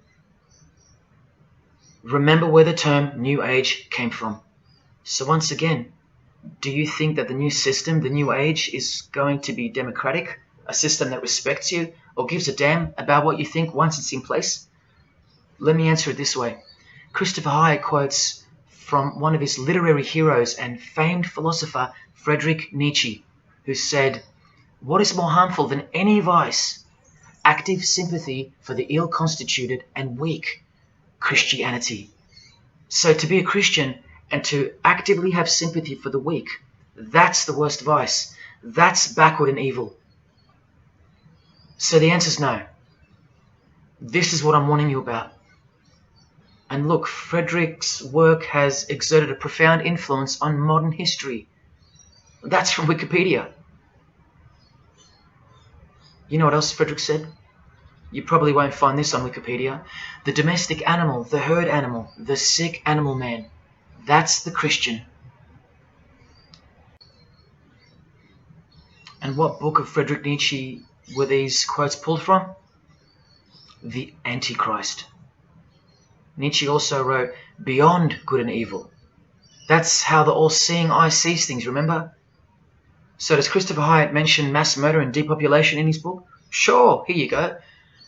Those who would survive can do so only by grasping the vision of what lies ahead. The new wave that will carry them into an interesting future. Yeah, where the vicar of Lucifer is God and Prime Minister. He openly admits the identity of this man. This Antichrist that most of you still think is a fairy tale figure from a fairy tale book. Jesus calls him the man of sin whose number is 666. The actual Antichrist, beloved of the secret societies. Yes, people, the New Age is satanic, actually and literally. On the front cover of this book, in which Christopher was co-writer, you can clearly see the eye in the triangle of the Freemasons above the Baphomet. Christopher admits in another book that both satanic cults and Christian fundamentalists are closer to seeing the truth than most normal people. Yes, indeed, how true that is.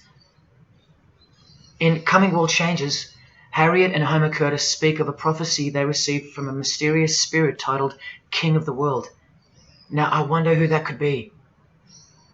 Think not that any country in this broad world can escape. And they also speak of the long-expected great teacher, the king of the new one-world government. The victors will remain as the seed of the new race to people the new land, for the new sixth great race. This is the race that Luciferian Lady Gaga referred to. All part of the plan. In Threshold to Tomorrow, New Age author Ruth Montgomery writes on page 206 that only those open to the reality of one world will be around to enjoy it. Sounds like another vague suggestion for mass murder. Vera Elder Stanley's book title implies much the same thing. Initiation of the world. That's right, it's coming. You think Vera hasn't been initiated into the secret one-eyed religion? What else has she authored? How about The Finding of the Third Eye, the all-seeing eye? New Age author John Randolph Price writes in The Planetary Commission, in question and answer form, how do you define the Antichrist? The answer is pretty amazing. Any individual or group who denies the divinity of man as exemplified by Jesus Christ, the highest self of each individual, which Jesus Christ never exemplified because he is God. If you deny that mere men and women are divine gods, you are unfit for the glorious New Age kingdom. And you are the definition of Antichrist. In Practical Spirituality, he prepares his readers for a population drop of 2.5 billion people before the New Age era can begin. On page 32 of New Age author Barbara Marx Hubbard's book, Happy Birthday Planet Earth, she states that people will either change or die. That's the choice, she says. Notice the New Age has a new gospel, yet all the while, the world will be neglected of the information in the real Gospels, where it warns and predicts. For if someone comes and preaches another Jesus, not the Jesus whom we preached, or another gospel, you are most beautifully tolerant of them. In the Book of Knowledge, The Keys of Enoch, the writer has a quote-unquote direct experience with two spirits, Enoch and Metatron, and they share with the writer spiritually scientific teachings regarding the new system of things soon to be fully manifest. The reason this work is considered extra special amongst its readers is because it was the first book to point out the alignment between the Great Pyramid and the constellation of Orion. The first book ever. That's basically proof that these spirits, Enoch and Metatron, are the real deal. Not only that, it was also the first book to show the direct relationship between DNA coding and the divine name. That's pretty serious, and the atheists should be really waking up by now, because this is the world's most powerful and secret religion we're talking about, nothing less. The writer was told that those who govern the earth are those who have fallen from the heavens. He calls them the masters, and even states that they were punished with penalties that were assigned to each. These are the fallen angels of the Bible, people. These are the masters of the Masonic New Age, as proven here in one of the illustrations from the book. Same symbology. This worldwide catastrophe that is coming will bring about a complete reorganization of Earth's life system. And like all high-grade initiates of the secret societies, every attempt is made to bring positivity to the number of the Vicar of Lucifer. I was given instruction to use the specific light harmonics 666, 999, and 121212. The spirits further inform the writer of the Keys of Enoch that the pattern 666 is used to identify you with respect to the Earth's vibration. The number of the beast of the Book of Revelation of Jesus Christ is not only being glorified, it's manifesting in the world. And from another illustration from the book, once again, the same image we see being used over and over with the eye on top of the pyramid. This is the secret religion that encompasses us and has been influencing us for decades upon decades, 2 to 3 centuries, in fact. Just like the Gospels explain, this is an absolute counterfeit of the truth.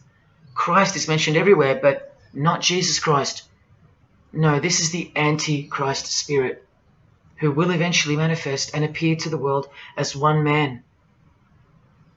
Doesn't sound so mythical anymore when you see that the enemies of Jesus Christ and those behind the New World System, they use biblical terms. And Christ, to depict the antithesis, the anti of the real Christ, their Saviour.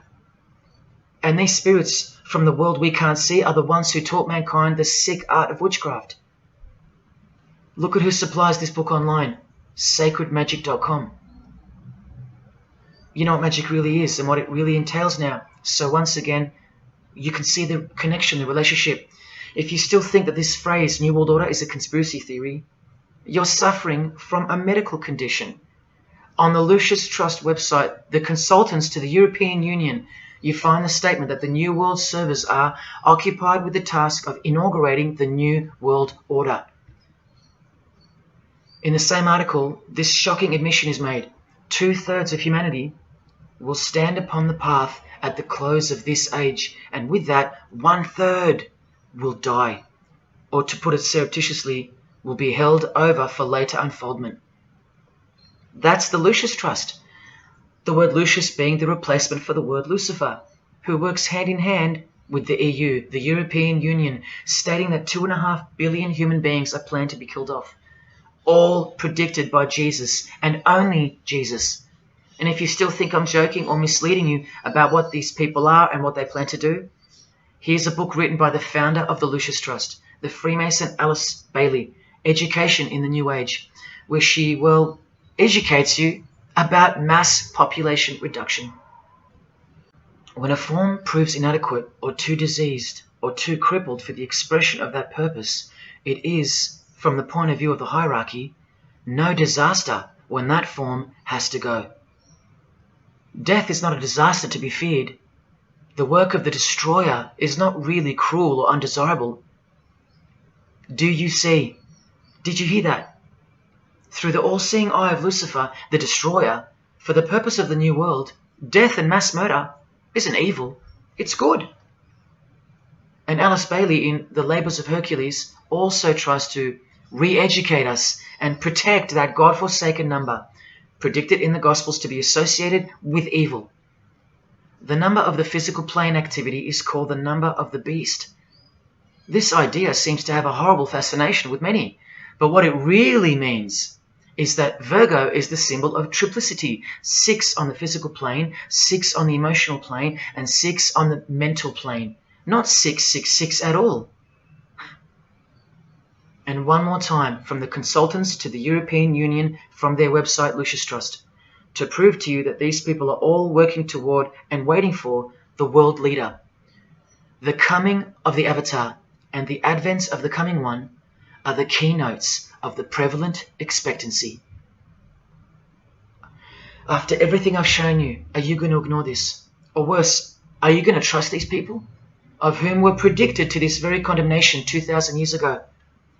Right down to a one-world system, depopulation, and to the man who will carry the number 666, and with it implement a new system in which you won't be able to buy or sell unless you receive a mark in your hand or forehead. And what's just been announced by Business Insider? Cashless society. Due to this, by 2024. This is the manufactured trend for the world. And you better believe it's fulfilling biblical prophecy. You know that book that's been ripped out of schools and hysterically discredited? Why do you think there's a single eye displayed on all the covers of George Orwell's dystopian novel 1984? It's because the one-eye religion is the one in permanent control, where democracy and Christianity have been utterly extinguished and the remaining population live in a whole new level of permanent communism. It is well known that George Orwell himself had ties with the Fabian Society, which is a secret society complete with degrees of initiation. Tucked away neatly somewhere under the wing of Freemasonry, the Fabian Society's logo used to be this: a wolf in sheep's clothing, which is exactly what Freemasonry is. And it was a metaphor for gradually advancing socialism. And socialism is communism for slow learners. This level of denial on our part has been brought on by mass propaganda, because everything has been weaponized to work against you and God's truth. Education, entertainment, and economics. You're a slave to each one. And Freemasonry is the slave master. Listen to the Grand Pontiff of Universal Freemasonry tell you about it in Morals and Dogma. The blind force of the people is a force that must be economized and also managed as the blind force of steam. You are just blind energy to them, made to be enslaved. This force must have a brain. Who do you think the brain is? Freemasonry is the brain, obviously. And he's saying that we're just the body parts that move to its will. Look, these are some pictures I took of the local obelisk in my town. An erect phallus hidden in plain sight. See how the cube at the bottom is rough? In Freemasonry it's called the rough ashlar stone. Well, watch this from Morals and Dogma. The rough ashlar is the people, rude and unorganized. Once again, you can see what this secret society secretly thinks of you. Now see how the stone built on top is smooth? That's called the perfect ashlar. The perfect ashlar is the state, the rulers. Yeah, the one-eye sex cult of Freemasonry, which hides its master, Satanism. Now, where is this brain taking us? Remember, this guy is the general who fought against the United States forces to uphold the institution of slavery. And the Grand Pontiff of Universal Freemasonry, who calls you the vulgar herd and the ignorant multitude, and admits that, yes, unbelievably so, Lucifer is the light bearer. This is the highest authority in Freemasonry, the secret religion of all our leaders and idols. Believe it. Now listen to this. The papacy and rival monarchies, all that will become the heritage of the temple, meaning the temple of Freemasonry. The world will soon come to us for its sovereigns and pontiffs. We shall constitute the equilibrium of the universe and be rulers over the masters of the world. They're gonna own it all. And it's true, the papacy and the monarchy have fallen into their hands. All Freemasons now. This is a 150-year-old book, so you can see how far ahead they plan, while we stay ignorant. How do you suppose that they won't achieve the New World Order? The New World Order of death. Of combined and systematic movement and effort, the great revolution prepared for by the ages will begin to march. The future is all planned for by them, And the revolution prepared for by the ages is coming. And it'll look like a natural occurring event, just as current events seem natural. Lastly, from his other book, Legenda, and reading from the ancient and accepted Scottish rite of Freemasonry, Albert writes, "And thus the warfare against the powers of evil, meaning Christianity, that crushed the order of the temple in the 1300s, goes steadily on, and freedom marches ever onward toward the conquest of the world." The conquest of the world, guys. And this is their method. Ingenious as it is, the double-headed eagle, the left and right paradigm. Whether you are pro-abortion or life, prefer Macca's or KFC, Ford or Holden, vote Liberal or Labour, shop at Coles or Woolies, go for the Parramatta Eels or the Canterbury Bulldogs, always the two most opposing forces, the result always feeds the one belly. The two heads always serve the same Masonic beast. Do you get it? That's number one. Number two is the horribly magnificent motto of their double-headed eagle, Ordo ab Chaos. That means order out of chaos. It's the ultimate way to achieve your sinister goals while looking like a hero. With one hand, they create beautiful and noble things. With the other hand, the hidden hand, they destroy and pervert. Then the helping hand comes back in to save or fix things again, alternating from one to the other, while nudging toward a predetermined goal, until finally reaching that goal that's set in mind in the first place. All the while, you never knew that the same hand that's saving you is the same hand that was destroying you in the first place. Order out of chaos. Their order out of their chaos. Another way to look at it is this. Z creates or exploits a problem, then attributes blame to others. Y reacts by asking Z for protection and help to solve the problem. Z offers the solution that was planned for by them long before the crisis occurred. Ordo ab Chaos, order out of chaos. Now you can change Z and Y to suit any scenario. For example, your best friend who wants to sleep with you creates or exploits a problem, then attributes blame to others. You react by asking your best friend who wants to sleep with you for protection and help to solve the problem. Your best friend who wants to sleep with you offers the solution that was planned by them long before the crisis occurred. Each time your best friend gets closer and closer to you until eventually they're in your bed. How about your employee creates or exploits a problem, then attributes blame to others? The employer reacts by asking the employee for help to solve the problem. The employee offers the solution that was planned by them long before the crisis occurred. The employee eventually gets the promotion. But this is the way I really want to put it. The government creates or exploits a problem, then attributes blame to others. The population reacts by asking the government for protection and help to solve the problem. The government offers the solution that was planned by them long before the crisis even occurred. This is how the Great Revolution, prepared for by the ages by the Freemasons, will begin. So who's going to warn you? Even modern Christianity is steered by Freemasonry. Hillsong won't warn the sheep about Freemasonry and the One World Government. What, the Hillsong senior pastor who wrote these books and lives here? No chance. Did modern day Christian heroes like Billy Graham warn you about Freemasonry? Well, no, because here he is giving the Master Mason grip to other Christian giants like Paul and Jan Crouch, all Freemasons. Here he gives the same third-degree handshake to former President Harry Truman, and here to a Muslim Freemason. Billy is listed as a Freemason in the 33rd degree Albert Mackey's History of Freemasonry by the publisher on the inside flap. Billy's son, Franklin Graham, also won't ever expose Freemasonry because he's too busy eating at Voodoo Donuts, where they sell these donuts and these pentagram donuts. More Christian heavyweights like John Hagee or Hagee throwing up the devil's horns. He'll never preach against Freemasonry. Neither will all these world-famous pastors throwing up the devil's horns. The very popular Ray Comfort even stated that he wasn't a Freemason. Well, here he is, giving a perfect Masonic handshake with pastoral giant Joyce Meyer. Do either of them expose Freemasonry, or the fact that it's the driving force behind the One World Government, all predicted by Jesus? Of course not. What about Christian radio or the Christian music scene? No, not a single word of warning whatsoever regarding the satanic church that lives and breathes all around us. Freemasons like Bono, wearing the Christian name tag, his whole band of Freemasons.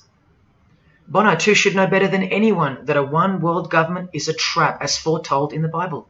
But Bono supports it. Oh yeah, he works for it. Just like the Masonic Pope does.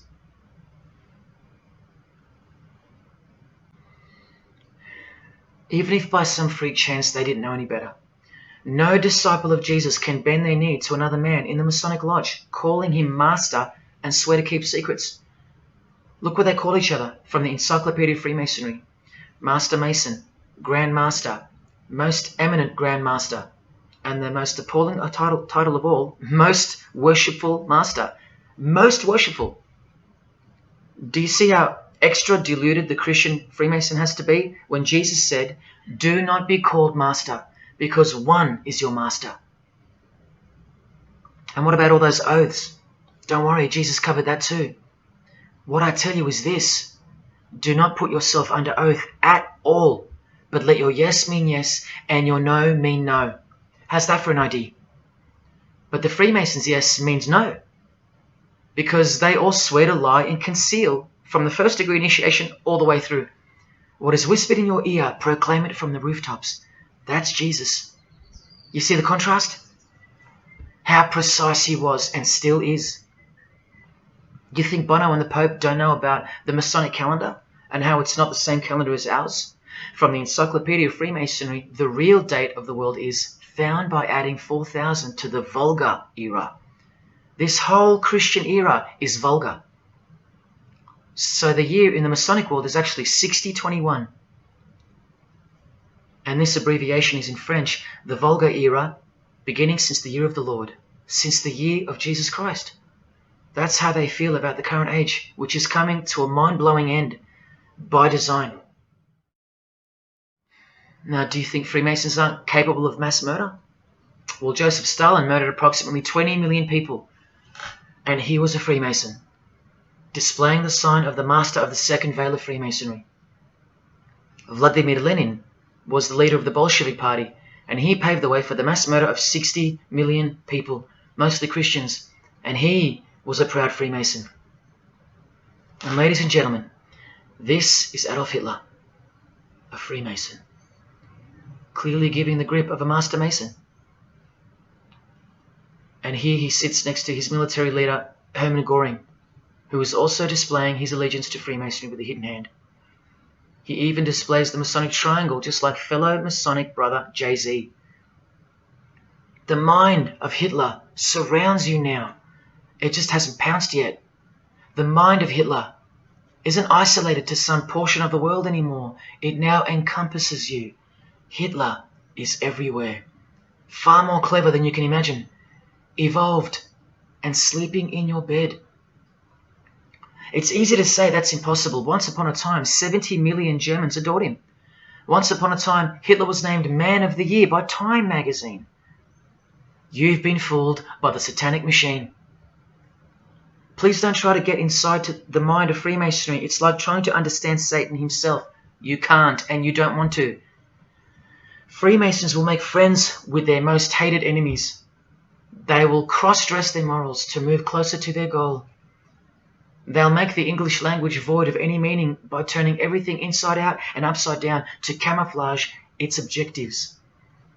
They will simultaneously create charities along with the greatest machines to ever destroy the hearts of men, like pornography. They will sell their souls to gain the world. They are a dichotomy, a paradox, a lie that loves to speak the truth and a truth that loves to lie. They are a snake eating their own tail, consuming what they produce. Freemasonry is hell dressed as heaven, death dressed as life. Its God is an angel of darkness dressed as an angel of light, and 90% of its membership is a shield, lost in its symbolism. Freemasonry has become the ally and the opposition. Who are the biggest voices on so-called climate change in recent years? Which is more order out of chaos? Al Gore, a Freemason, and Greta Thunberg. From a Jesus-hating, secret society family. Freemason and former Russian President Mikhail Gorbachev said this in 1996. Yes, the whole world is under the control of the evil one, like the Gospels say. Freemasonry controls the opposition, with the most popular conspiracy theorists Alex Jones and David Icke both banned, yet both secretly Freemasons, who will lead you in every direction except into the arms of the ultimate power of the Gospels. Every noteworthy religion is comfortably caught in the Masonic net because they all stem from a lie. Here's the Dalai Lama with a bunch of Freemasons. He just loves hanging out with famous people. Here he's throwing up the devil's horns with Freemason Gene Simmons. But there's no way the Dalai Lama can be a Freemason, right? Well, here he is displaying the hidden hand of the Freemasons next to George W. Bush, a fellow brother. That's right, the Dalai Lama is a Freemason, under an oath of silence and sworn to secrecy. Are you going to wake up now? Here he is with his students in his temple. And what's behind him? This symbol. Can you see? The pyramid with the emanating eye on top, symbolized by a sun, which you know now is the phallus of the god of this world, shooting forth his generative light, his mystical sperm that gives life, and whose one eye transcends good and evil, both of which are just illusions of the mind. Understanding this comes by initiations, and yes, tantric initiations are used in Tibetan Buddhism. Gerald York was the Dalai Lama's emissary, his personal representative to the West, and he was personal friends with 33rd degree Freemason and Satanist Aleister Crowley, who wrote 20 essays named Aleister Crowley, The Golden Dawn, and Buddhism. And he also served as a consultant to the movie Lucifer Rising, the Dalai Lama's representative. See how the eye can also be represented by the sun, caught behind the moon in this movie poster. That's just like the Dalai Lama's logo. And here's a scene from the movie with the Masonic square and compass hidden in plain sight. Look at the symbol of Buddhism, and look at the floor inside every Masonic lodge, symbolizing opposites and equilibrium, which creates life, and where evil is not what it seems, it's necessary. Why do you think the New Age author Christopher Hyatt, who writes that the Grand Vicar of Lord Lucifer is soon to be crowned Prime Minister of the world, notes in that same book his appreciation of Nietzsche, the man who states that the Christian is the sick animal man, the Zohar, which is witchcraft, and Buddha. These are the people he appreciates. Why does he lump Buddha into the same basket? I'll tell you why right now. Because in his highest manifestation, the Buddha, seeing the illusionary world through the all-seeing eye, his third eye, would not interrupt a rape if he happened to walk by, so as to stay detached from the karmic cycle. Whereas Jesus, knowing everything and more than the Buddha, would sacrifice himself, because he was born to destroy evil, not transcend it. So tell me, who would you rather have walk by if you were being raped? A transcendental meditator or Jesus Christ? Whatever you think of me, you will have to reconcile the fact that all the leaders of the world, from Scott Morrison to the Dalai Lama, belong to the very same secret society as Adolf Hitler did, Freemasonry. The secret religion no one speaks about, for good reason, and by good I mean very, very evil. What do you think is going on here? I've told you almost exactly what's going on. We're in a lot of trouble, because in the land of the blind, the one-eyed man is king, and Hitler, Stalin, and Lenin combined will be child's play compared to what's just ahead. Now here's a point-blank picture of the future and the reality of their most brutal truth from the 33rd degree Freemason Aleister Crowley's The Book of the Law. We have nothing but the outcast and the unfit.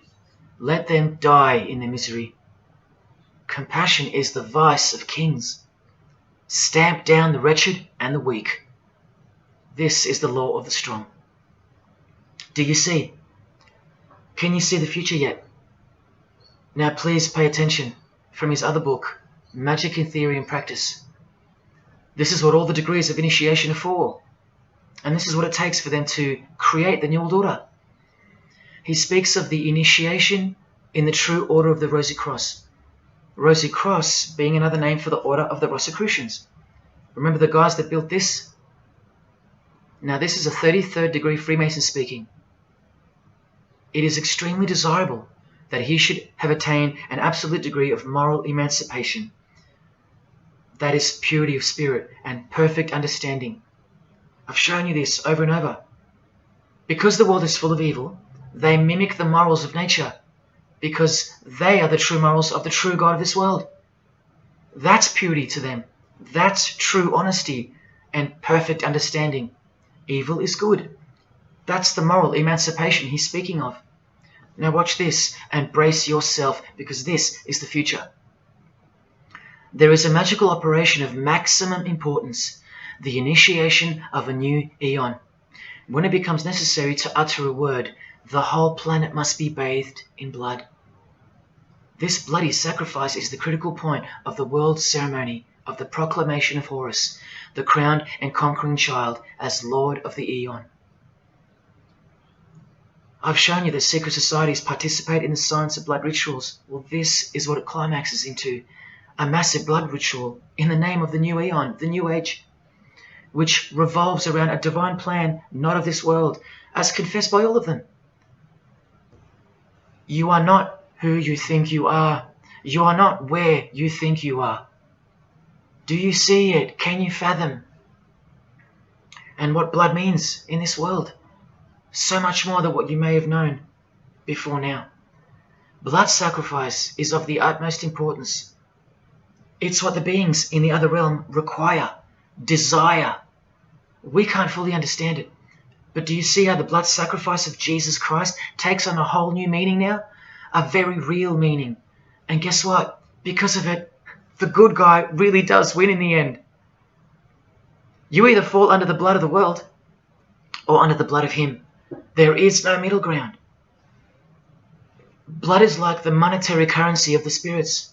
And that's how God bought us back from the legal ownership of the ruler of this world with blood, his own blood. Now you can begin to understand why they hate him so much.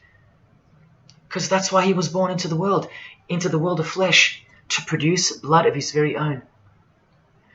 Not by means of perishable things were you set free once and for all, by the payment of ransom money, but by costly blood, by the one who was visibly manifested at the closing years of the times, for your sake.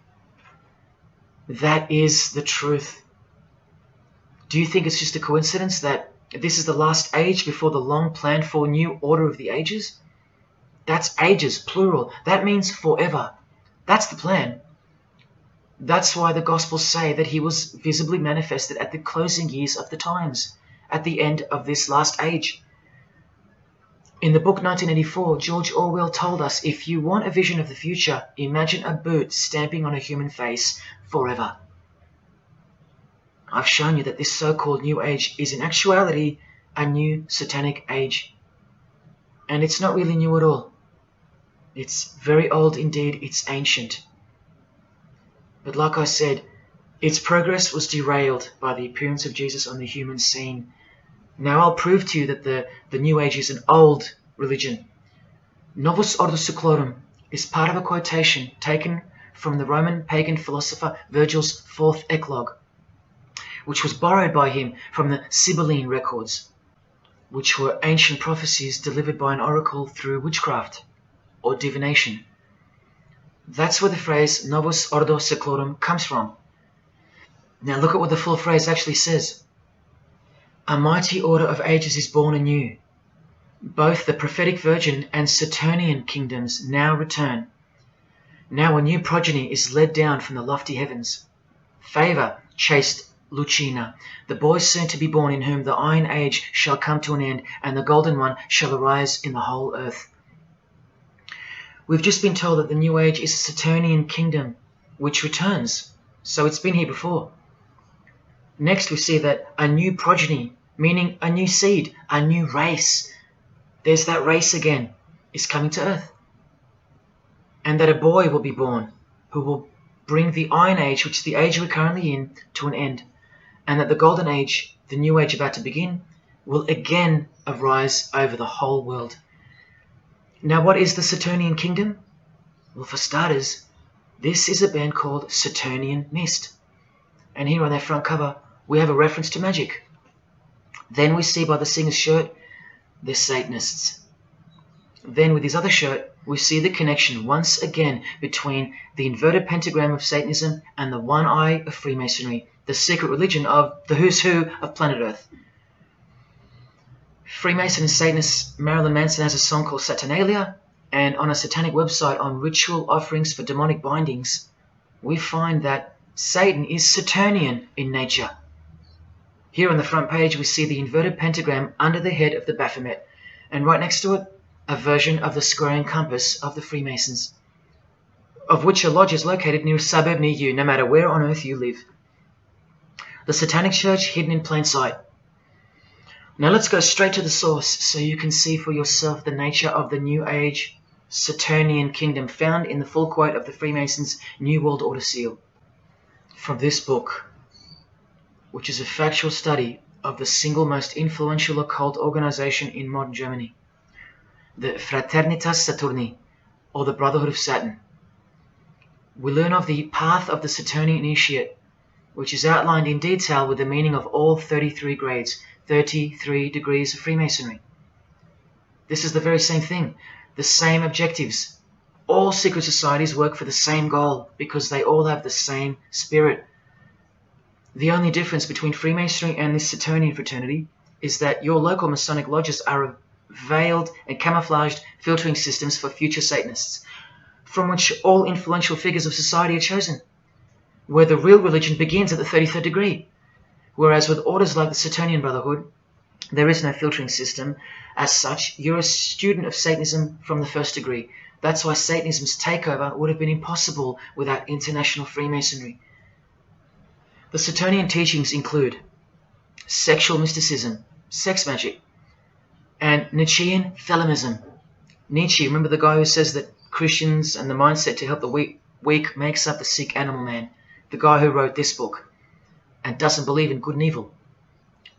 And Thelemism, from 33rd degree Freemason, who says that in this book that to initiate the New Age, the whole world must be bathed in blood in a bloody sacrifice before man can accept the law of Thelema. Nietzschean Thelemism. That's what the New Age Saturnian kingdom, from which the Freemasons took this phrase from, actually looks like. This factual study on the Saturnian Brotherhood is filled with references to Lucifer, Satan, magic, sex magic, blood, sacrifice, the number 666 as mentioned by Jesus Christ himself, and of course, Freemasonry. The secret society that all of our politicians and entertainers belong to. And what's the demonic sigil for Saturn? The Masonic square and compass. Are you going to snap out of it now? When you see a beautiful sunrise and smell the fresh air, or hear a great song, or see a great movie, are you going to forget where you really are? When you hear people using Jesus Christ's holy name as a cuss word, are you going to forget where this phenomenon really came from and why it's taking place? Now that you've seen how actual and bona fide the reality of 666 is from their own mouths and symbols, let me show you where else it's revealed. Do you see these Roman numeral numbers down here? They add up to 1776, the year that America officially became the country we know of today. And also the year of the birth of another secret society, which was absorbed into Freemasonry after it was banned in 1785. But look, the base numbers. M is 1,000, C is 100, and X is 10. All you have to do is subtract the base numbers. 1776 minus 1,000 minus 100 minus 10. Or simply remove the Roman numerals which represent the base numbers. No, I'm not playing tricks on you. Neither are your eyes. But someone else is. Now that you've seen the prevalence and seriousness of this horrid number, now that you've seen what you've seen, I can show you where else it appears. This figure is represented by the numbers. To make this work, they had to remove the number 1 altogether and separate the 2. Of course, we'd be too dumb to pick up on it. But 789 minus 456 is this, multiplied by this lonesome 2. That's right. This dark and mysterious figure is none other than the long-anticipated Antichrist, the ruler of the Saturnian kingdom, which is on its way. And Australia has been steeped up to its neck in secret societies since the early 1900s. World Economic Forum logo, with this slash through the O's, is of course representative of the number of the ruler of the New Age, 666. The barcode is the primitive version of the worldwide system that Jesus predicted would revolve around the number of the beast. And as you can see, the base of every single barcode in all the world is 666. No matter if the lines are on the ends and in the middle are elongated or not. I found that out from the horse's mouth in an interview with the man who was commissioned by IBM to come up with a new way to automate data collection. There are in fact 3 6s in the Google logo, which comes from this occult symbol.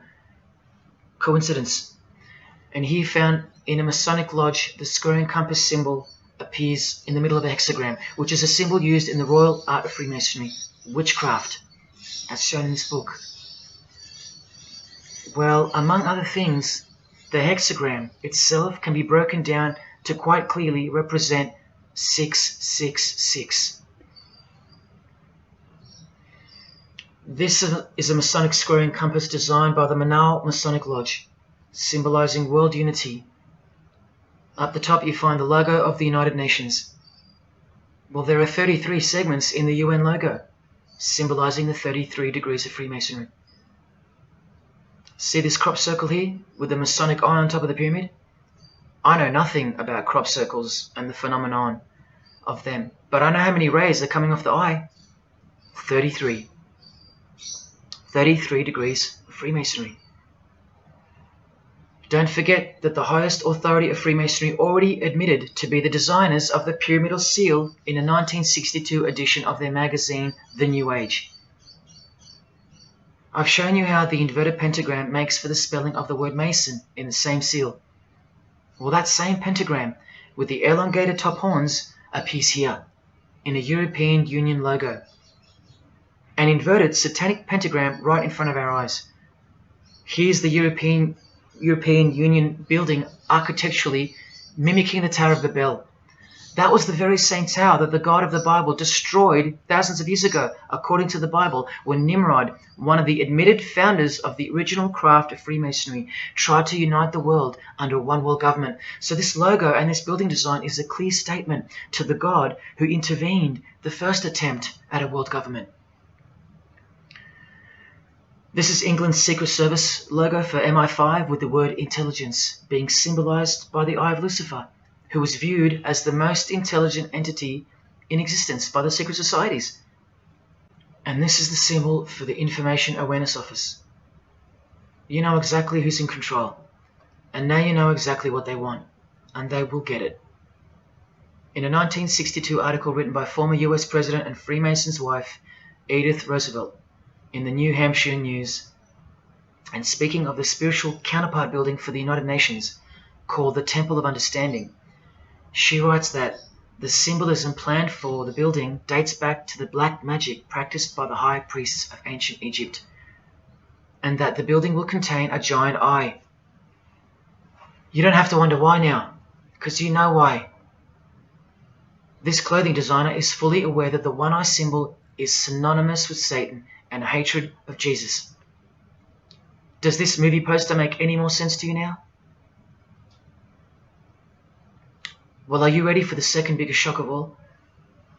Whatever you think of what you're about to see, please come see me on the other side of this so I can show you something. This clip only goes for a few minutes. And keep in mind, the only reason I'm showing you this to you is because the writer and director of the preview of this movie-style documentary was murdered, along with his wife and his little daughter and his dog, all before the production could begin. The murder was made to look like a murder-suicide, the news of which never made national broadcasts, just the local news. Case closed, nothing to see here. You have to ask yourself why, after so many movies with a dystopian, World War, totalitarian type theme, why was this movie so dangerous and strictly unacceptable for public viewing, that a whole family would be murdered? Well, this movie was going to tell us about America's secret destiny. And one other thing which you'll see on the other side of this clip, an amazing thing. As titled by Manly P. Hall over 100 years ago, what's the secret destiny of America? Well, it's this.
What was David's hidden message inside the Grey State? And could it be the reason for his death? Perhaps the scariest part of Grey State's conceptual trailer is this character here, who appears to be operating a guillotine. David Crowley was very intentional in this frame of the movie. He added something that I believe he wanted the people to know about. Who is the identity of this executioner? If you look closely, you will see that this terrifying character is wearing something around his waist. It appears to look like an apron. The executioner wears a Freemason apron, complete with the all-seeing eye, the compass, and the two pillars. I do believe David Crowley is trying to tell us something.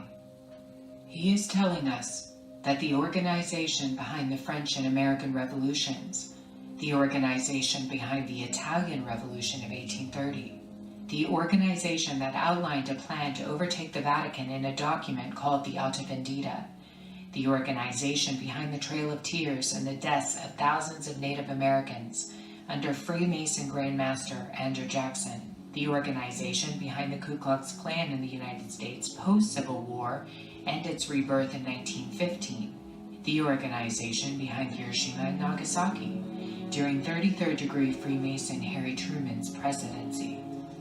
These are men with a radical revolutionary agenda throughout the entire world because they worship and follow a radical revolutionary deity, the first to have led a revolt against the Most High Lord.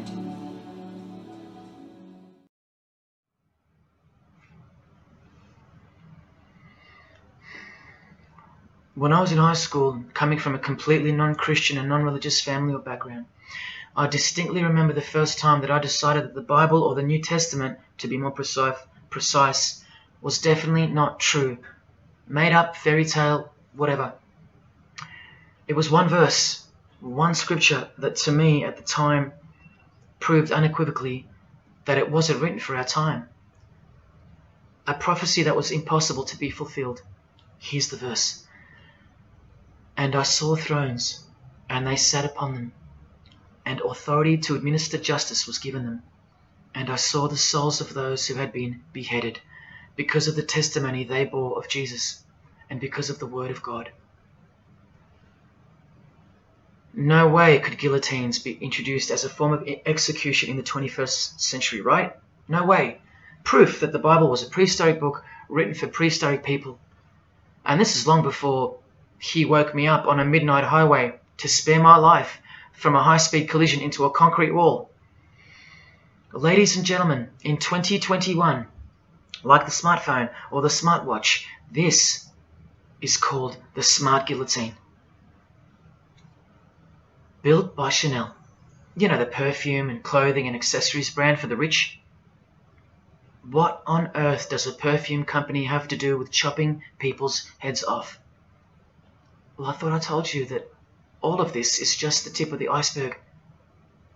I wonder who really owns Chanel. Well, here's their logo, and there is an eye in the design. And have you seen their drip design? How odd. Welcome to the real world. You ready? This is from a legislation archive from the Georgia House of Representatives in the 1995-96 sessions. This is Bill HB 1274 on the death penalty, guillotine provisions. How far along are we into enacting these bills worldwide? I don't know. Maybe they've been enacted already. But I just wanted to show you that in 1995 the ball was already rolling. Another ball that's rolling are the 7 universal Noahide laws. They sound great from the outside, designed so to conceal some terrifying details on the inside. Firstly, they were signed into US law in 1991 by George H.W. Bush on March 26. Here's the bill and resolution. It was named Education Day. As you can see in the details of Resolution HJ 104, they are the 7 Noahide laws, resolved by the Senate and House of Representatives of the United States of America in 1996. Every single president since H.W. Bush has annually re-signed this resolution. Many world leaders have called for the acknowledgement and observance of the 7 Noahide laws, including the President of the European Union in July 2014 and the Australian Governor-General Michael Jeffrey in 2008. And this will be international law. So what's the problem? Well, just for starters, the law against idol worship will include, quite specifically, the worship of Jesus Christ as the Son of God, which the Noahide laws will classify as blasphemy, and the punishment for transgressing the 7 Noahide laws and for blaspheming the ineffable name of God by calling Jesus God is decapitation. I'll let you take that in for a second. This will be governed by a world court with no possibility of appeals. Something like this, an international Sanhedrin. Who do you think is truly behind these laws? Well, I can show you that right now. Here is the bill being signed into law by H.W. Bush, and here is their signature hidden in plain sight, the hidden hand of Freemasonry, displayed by this sinister and gloating-looking individual. And you know what Freemasonry is a cover for now. Who do you think designed the guillotine in the first place? This guy, Joseph Guillotine, a Freemason. Still don't believe in the prophecies of Jesus Christ? You're still in denial?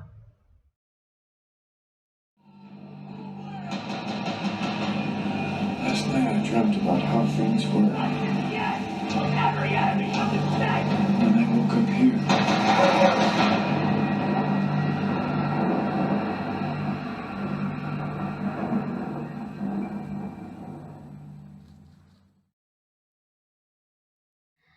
Well, that's why the director was murdered. And his wife, daughter, and dog. I think of them often, and sometimes when I need spiritual sobering up, I think of that fateful and evil night where that beautiful Christian family were brutally eliminated. If you think he wasn't onto something, well, he paid the greatest price to share this with you. Prophecy will be fulfilled. Listen to the words that come right after the execution by guillotine scripture in the Gospels. And I saw those who were such that they did not worship the beast, nor his image, and did not receive his mark of identification upon their forehead and hand. Remember this mark in the video? I'm not saying that the director knew what the mark would be, but based on the symbology, he knew who would be behind it. Look at the triangular symbol of the Freemasons. The Masonic triangle around the eye, and the Brotherhood of Saturn. Now look at the front cover of the book written by New Age author Maurice Nicoll. The mark. Same symbol. Identical to the symbol used by J.K. Rowling, who said its design was inspired by the Freemasons. Who has this tattoo, which represents the Baphomet. Well, Solve Coagula is the process in which they will bring this New World system to life. It's identical to the Masonic motto of order out of chaos. Solve means dissolve or destroy, and coagula means to bring the elements back together into a new and higher form, a new and higher system. Jesus described it as the beast system, and one way or another, we will be marked as a form of identification in order to participate. But first, chaos must ensue. A deep Masonic truth, which is mostly true anyway, is that destruction precedes construction. It's like having to destroy a tree in order to create a table. The same principle applies to creating the New Age. That's why I know that the process which involves the creation of a new system must involve the destruction of this one. Now, this is the last referenced work I'm going to use to show you who will be the head of that system, that one world government. A book by David Spangler, considered as one of the founding fathers of the modern New Age. He also has an intimate relationship with the United Nations, as shown in a 1975 document which was uploaded to the UN archives in 2006. Please pause to confirm that, where you can find his name listed under the Board of Directors for the Planetary Citizens Group. In his book, Reflections on the Christ, David Spangler, remember, one of the founding fathers of the New Age and a member of the Board of Directors in a United Nations sanctioned program, repeatedly upholds and honors the entity known as Lucifer. He tells us all about what is required to step into the New Age. Well, mainly, what's required is a new understanding of the angel Lucifer. He writes that when this great project of evolution began, man went forth as consciousness to learn his divinity, and Lucifer went with him. It is important to see that Lucifer, described as an angel, a being, a great and mighty planetary consciousness. He says that, just like in Halloween and trick or treat, if the person offers a treat to Lucifer who knocks on his door, And the person says to Lucifer, "Come in, and I will give to you the treat of my love and understanding, and I will uplift you in the light and presence of the Christ." Christ meaning my outflow. Then Lucifer becomes that being who carries the ultimate treat, the light of wisdom. Lucifer represents experience. Lucifer is literally the angel of experience. The Luciferic element becomes the true revealer of light, the angel of light. The light that reveals to us the path to the Christ comes from Lucifer. The Christ that he refers to obviously is the Antichrist spirit, who will eventually manifest on earth as one man. But for some odd reason on page 60 he feels compelled to clarify that he was only joking once when he said maybe to enter the New Age we all need to take a Luciferic initiation. Well, that's definitely no joke. That's right, Lucifer is the savior of the secret societies. The solar system was the manifestation of the consciousness of a very great being known as the Solar Logos. And if we go back to the secret society of the Brotherhood of Saturn, we read that mankind will be able to take a measure of egocentric power from the Solar Logos. In this way, Lucifer is the savior of humankind.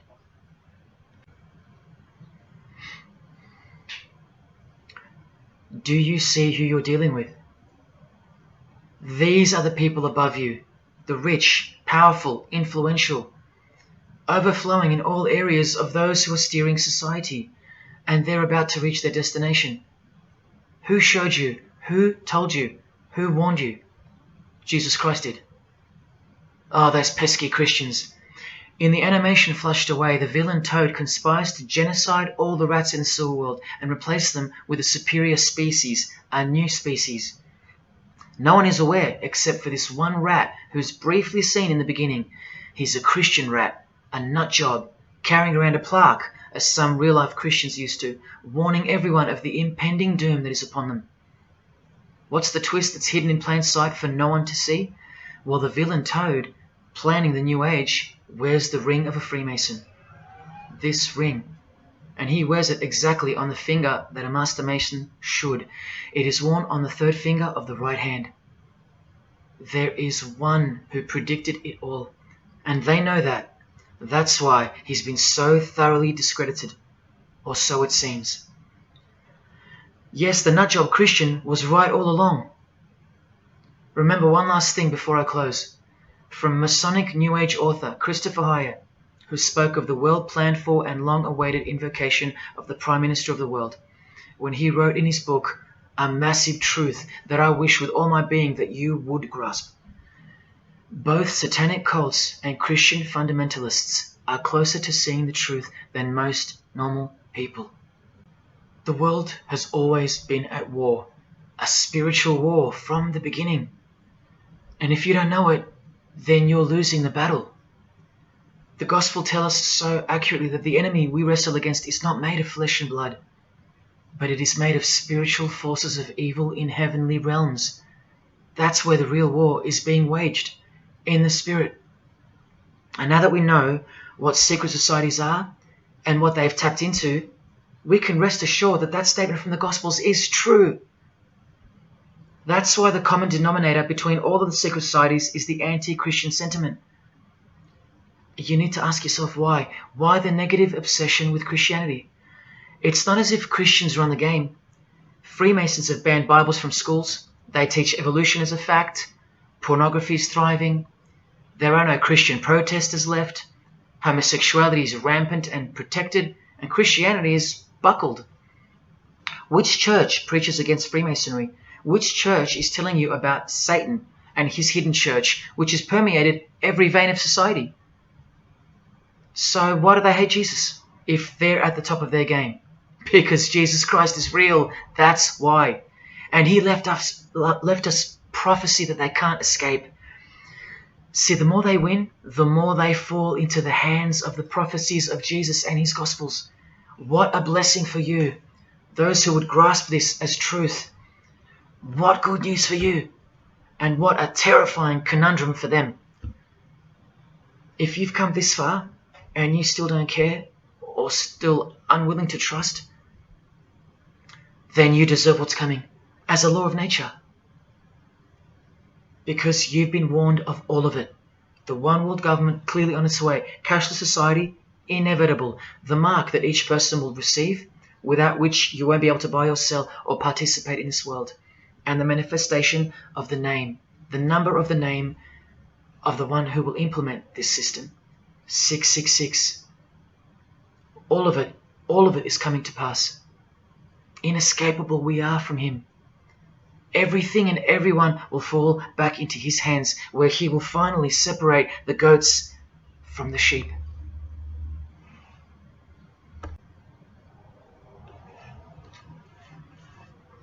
Now watch the Bible destroy Freemasonry like no other book in 2 minutes.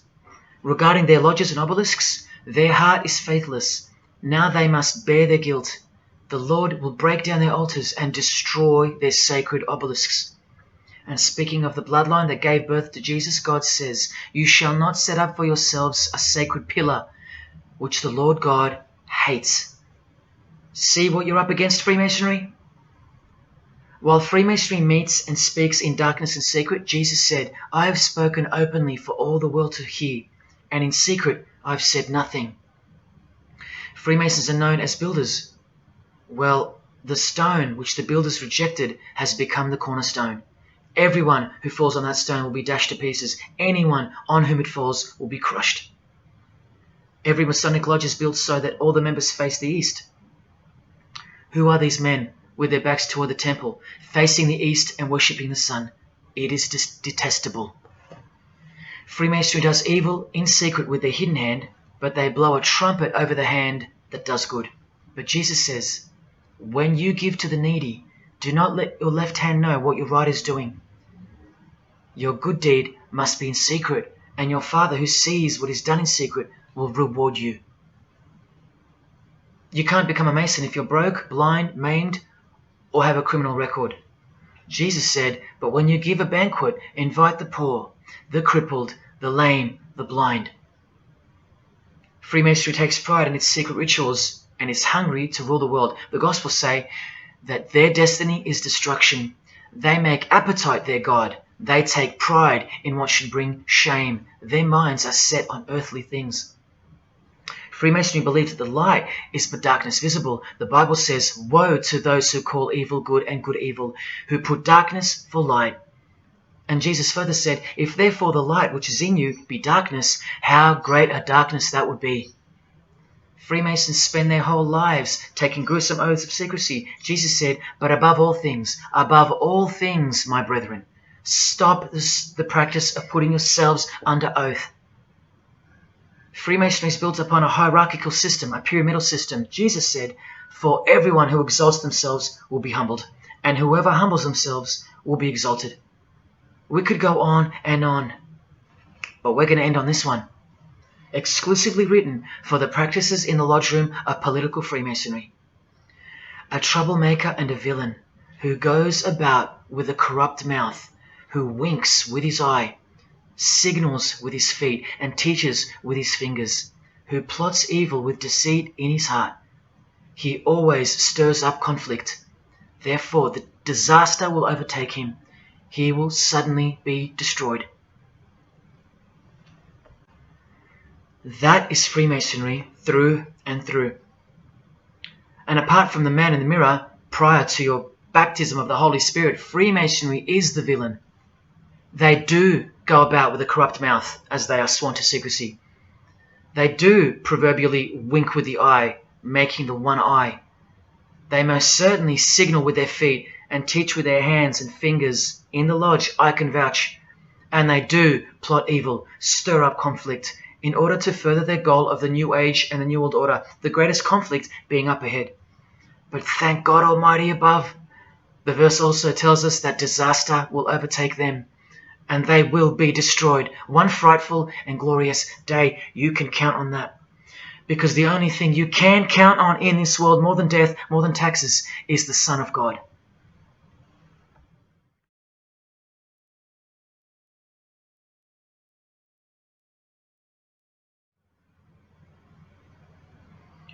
This is it. This is the last shock, and by far the biggest. If you ever needed intellectual proof that Jesus Christ is real and living right now, this is it.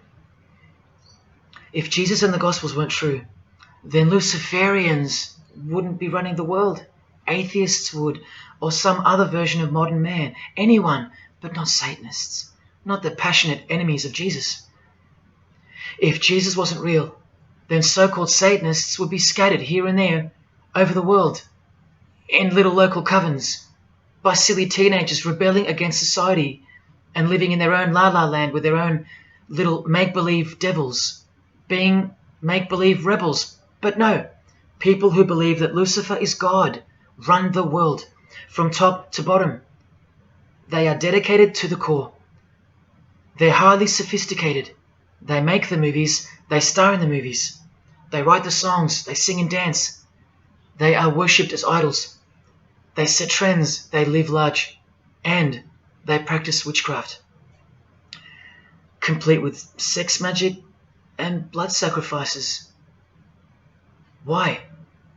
Why do they do that? Why would they bother?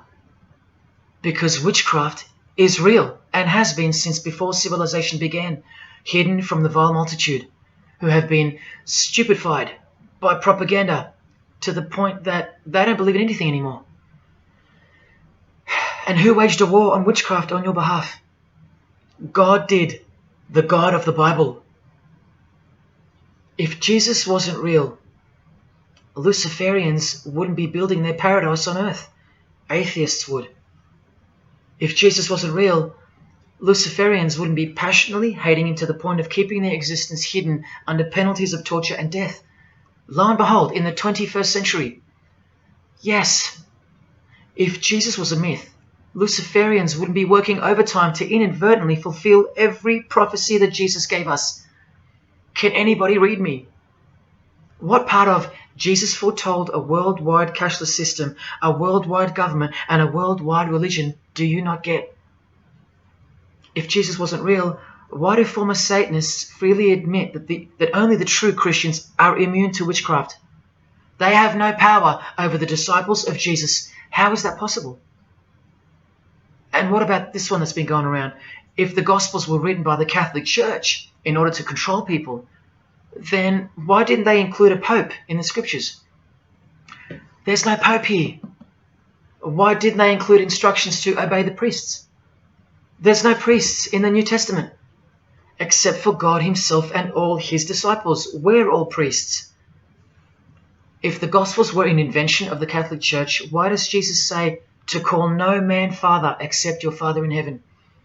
Yet every priest holds the title of Father. If the Gospels were an invention of the Catholic Church to control people, why were only priests allowed to own a Bible and not the common people? Why did they burn William Tyndale at the stake, a Christian scholar who translated the Bible into English? Are you with me? Please help me understand how you don't believe in Jesus when even your enemies, the high-ranking Freemasons, think that you're stupid for not believing in Satan. There was the first shock, which was the fact that an international secret society exists at all, and that all people in power, prominence, celebrities, they're members of it. That was the first shock. The second shock was the oaths they take and the rituals they perform.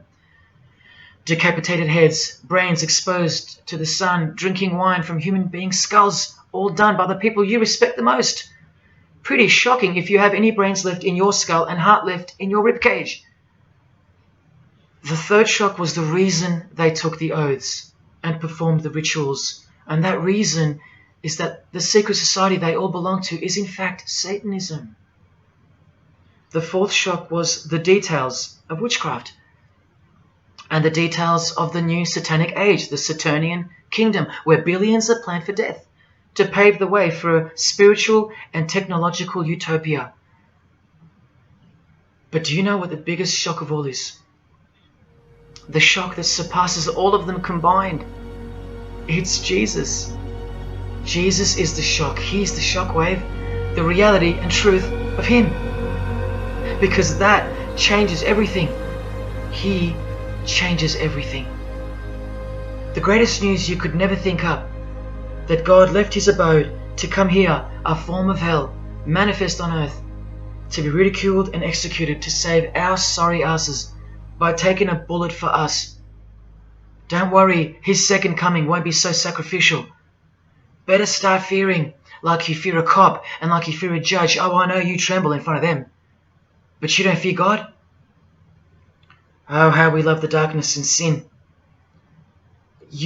Possibly you, loved gossip, you loved sex and porn, you loved sodomy, you couldn't stop lying, you couldn't stop cussing, you loved your idols, singers, actors, sports people, sports teams, putting people who fart, smell and eventually die on a pedestal. You just couldn't cut yourself off from the ways of the world. Purity? Who wants to be pure? I have to be pure? I have to live holy? Stop sinning? That's so boring. What kind of God is this? To hell with that God. Well, do you like filth in your home? Do you? Do you like filth on your carpet, on your clothes, on your face?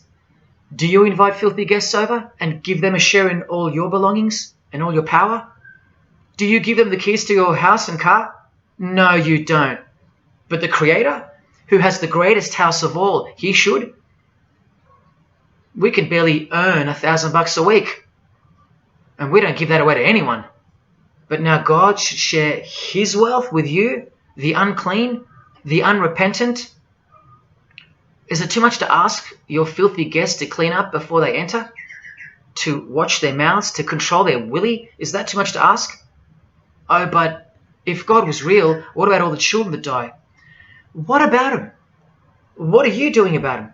Are you still stuck on which phone you're going to upgrade to or what's for dinner? Why don't you leave your abode, your luxuries and your loved ones and risk it all to go save some children yourself? Oh, but what about all those who've never heard of Jesus? Let me ask you, what's your excuse? I know they have one, but what's yours? You've heard of him. Every morning you wake up and look at the calendar is a testament to his name, because it's 2021 in Australia, it's 2021 in Brazil, it's 2021 in China, it's 2021 in every single country in the world. So let me ask you, 2021 years since what? Like I said, just waking up in the morning and knowing what day it is a testament to him. But if God was real, why wouldn't he just show himself? Show himself to who? To you? You can't even get on your knees and repent. You can't even hate sin and scream out to him. So why would he? How do I get the girl if I don't ask her out? And if I do, maybe she rejects me the first time and the second. How bad do I want her? How hard will I try? Most haven't even knocked on his door. Well, I did. I just kept knocking and knocking, and then I started banging and banging. I refused to leave his porch. I lay there like a hungry puppy. But even when he answered the door, I did the runner, because he was too big for me, and I loved sin a little too much. Yet he still left the light on for me. But here's the craziest part about people who ask me why he doesn't just show himself the way they'd like him to. Their hearts have been so hardened that even if he did appear to them, in 2 weeks they would go back to being their old self, and he knows that. That's why. They might even forget it ever happened. Oh, that was just a crazy day. That was probably all in my head. Oh, how we love to make excuses. But if God was real, what about all the other gods? What other gods? Did Buddha perform a miracle for you? Did he affect a plethora of witnesses? Were his followers stoned to death, sawn in half, eaten alive?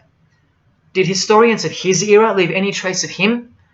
Did he prophesy all the kingdoms that would appear on earth, and in what order? Did he foretell of worldwide floods, of enemies that would despise his followers, use his name as a cuss word, and eventually attempt to set up a world kingdom? Did his appearance change the calendar from one end of the world to the other, and predict that his appearance would in fact change the calendar? What did the Prophet Muhammad do for you? Apart from stealing Jesus from billions of people and corrupting the Gospels, did he dedicate his entire life to sinlessness? Did he remain celibate so that his blood could make a difference in the hidden realm? By the science of sacrifice, which is practiced in secret every day, in order to shield your very soul? No, he didn't. Instead, he had 11 wives. One of them was 9 years old, and he lived like a king, while the real king lived like a slave, and died like one too, and washed the feet of his disciples while demons trembled at his name and presence, and still do. And let's not even bother with the other pagan gods, Osiris, Odin, Vishnu, all inventions of fertility cults that worship the sun, sex, genitals, death, destruction, agricultural religions. Did anyone else apart from Jesus Christ ever say the words, I am the truth? Have those words even ever come out of someone's mouth? I've heard of, I know the truth, I have the truth, but I am the truth? That doesn't even make sense. Unless truth itself was once upon a time born on earth as a man. Well, of course he's the truth. Where are all the heart-wrenching, knee-buckling testimonies about the indescribable power of this Holy Spirit, which comes in to sweep you off your feet and drown you in its tides, changing you forever? Where are all those testimonies? I'll tell you where they are. In the Christian column. That's where. Oh yeah, you'll get them here and there in every genre, but Christian testimonies simply outclips the rest. Where are all the life-changing, electrifying Hindu testimonies? The Muslim testimonies? A Muslim, Buddhist, or a Jew on the street corner, or from the proverbial rooftops, shouting the truth for all to hear, no matter the cost, because they love us that much, because he loves us that much? Where are they? And Freemason testimonies? Have you even heard of one of those? Satanic testimonies? You ever heard of one of those? A Freemason on his knees, sobbing from joy because of the overwhelming knowledge that Lucifer loves him? No Mason or Satanist has ever done or heard of such a thing. But the biggest cult in size is the cult of society. Where do you think the word culture comes from? And the TV, the doctors, the idols, the PhDs, the scientists, they are the priests of the cult of society. You atheists think you don't live in a religious world of your own, filled with daily rituals and daily worship? Even your beliefs require faith in what your priests teach you. Evolution, no proof. Age of the earth, no proof. Distance of the sun, all faith-based on what you are told by strangers. You can see the rings of Saturn with your telescopes, but you can't see the buggy on the moon that was left behind in 1969, yet you still believe, because you have faith. Don't you worry, no matter who you are, you live in a religious world, because life is religion. And if you're still in the I'm not religious category, think again. You all worship something or someone, and your religion is futile. But for you, for the one, whoever you are, remember the advantage that evil has over good. A little good doesn't destroy evil, but a little bit of evil destroys all good. See this glass of water? One single drop of poison is enough to render the whole lot useless or deadly. That means that 99% of the goodness and purity of that water amounts to nothing, all because of one single drop. The whole glass is evil. And so it is with the human soul. You better believe it. Does anyone go out with a stain on their face or on their shirt? You think the soul can't be stained? Think about it. Just one lie makes you a liar. So you can't go where life is, stained with death? Now, in case someone thinks I'm playing the high and mighty role, I tell you this. I used to be a liar. I used to be a pervert. I used to be a drunkard. I used to smoke all kinds of poison. I used to have angry outbursts, use a filthy mouth, indulge in filthy humor. I used to. Past tense. But no more. He finally summoned me. He called my name for the last time. He took my dog, then my music. He took my band, broke it all, and broke me, flooded me clean. He sent for me. He woke me up from a deep sleep. on a high-speed midnight highway with a whisper, an actual whisper in my ear, and only meters between me and a concrete wall with my name on it, because he knew I had it in me. I had it in me to lay it all down, risk everything, so I can take a stand for him, for the Gospels, and for you. Well, this is me taking a stand. Brothers and sisters, I did all this for just one person, and I'll be hated and mocked and worse maybe, so that that one, whoever you may be, will wage war on sin and believe. Don't let even one drop in. No matter what the distractions this evil world may place in your path, in order to bury itself and its poison in your heart, where it will take root and overpower the 99% goodness in you. Just like only a few find success in this world, even fewer will find the kingdom.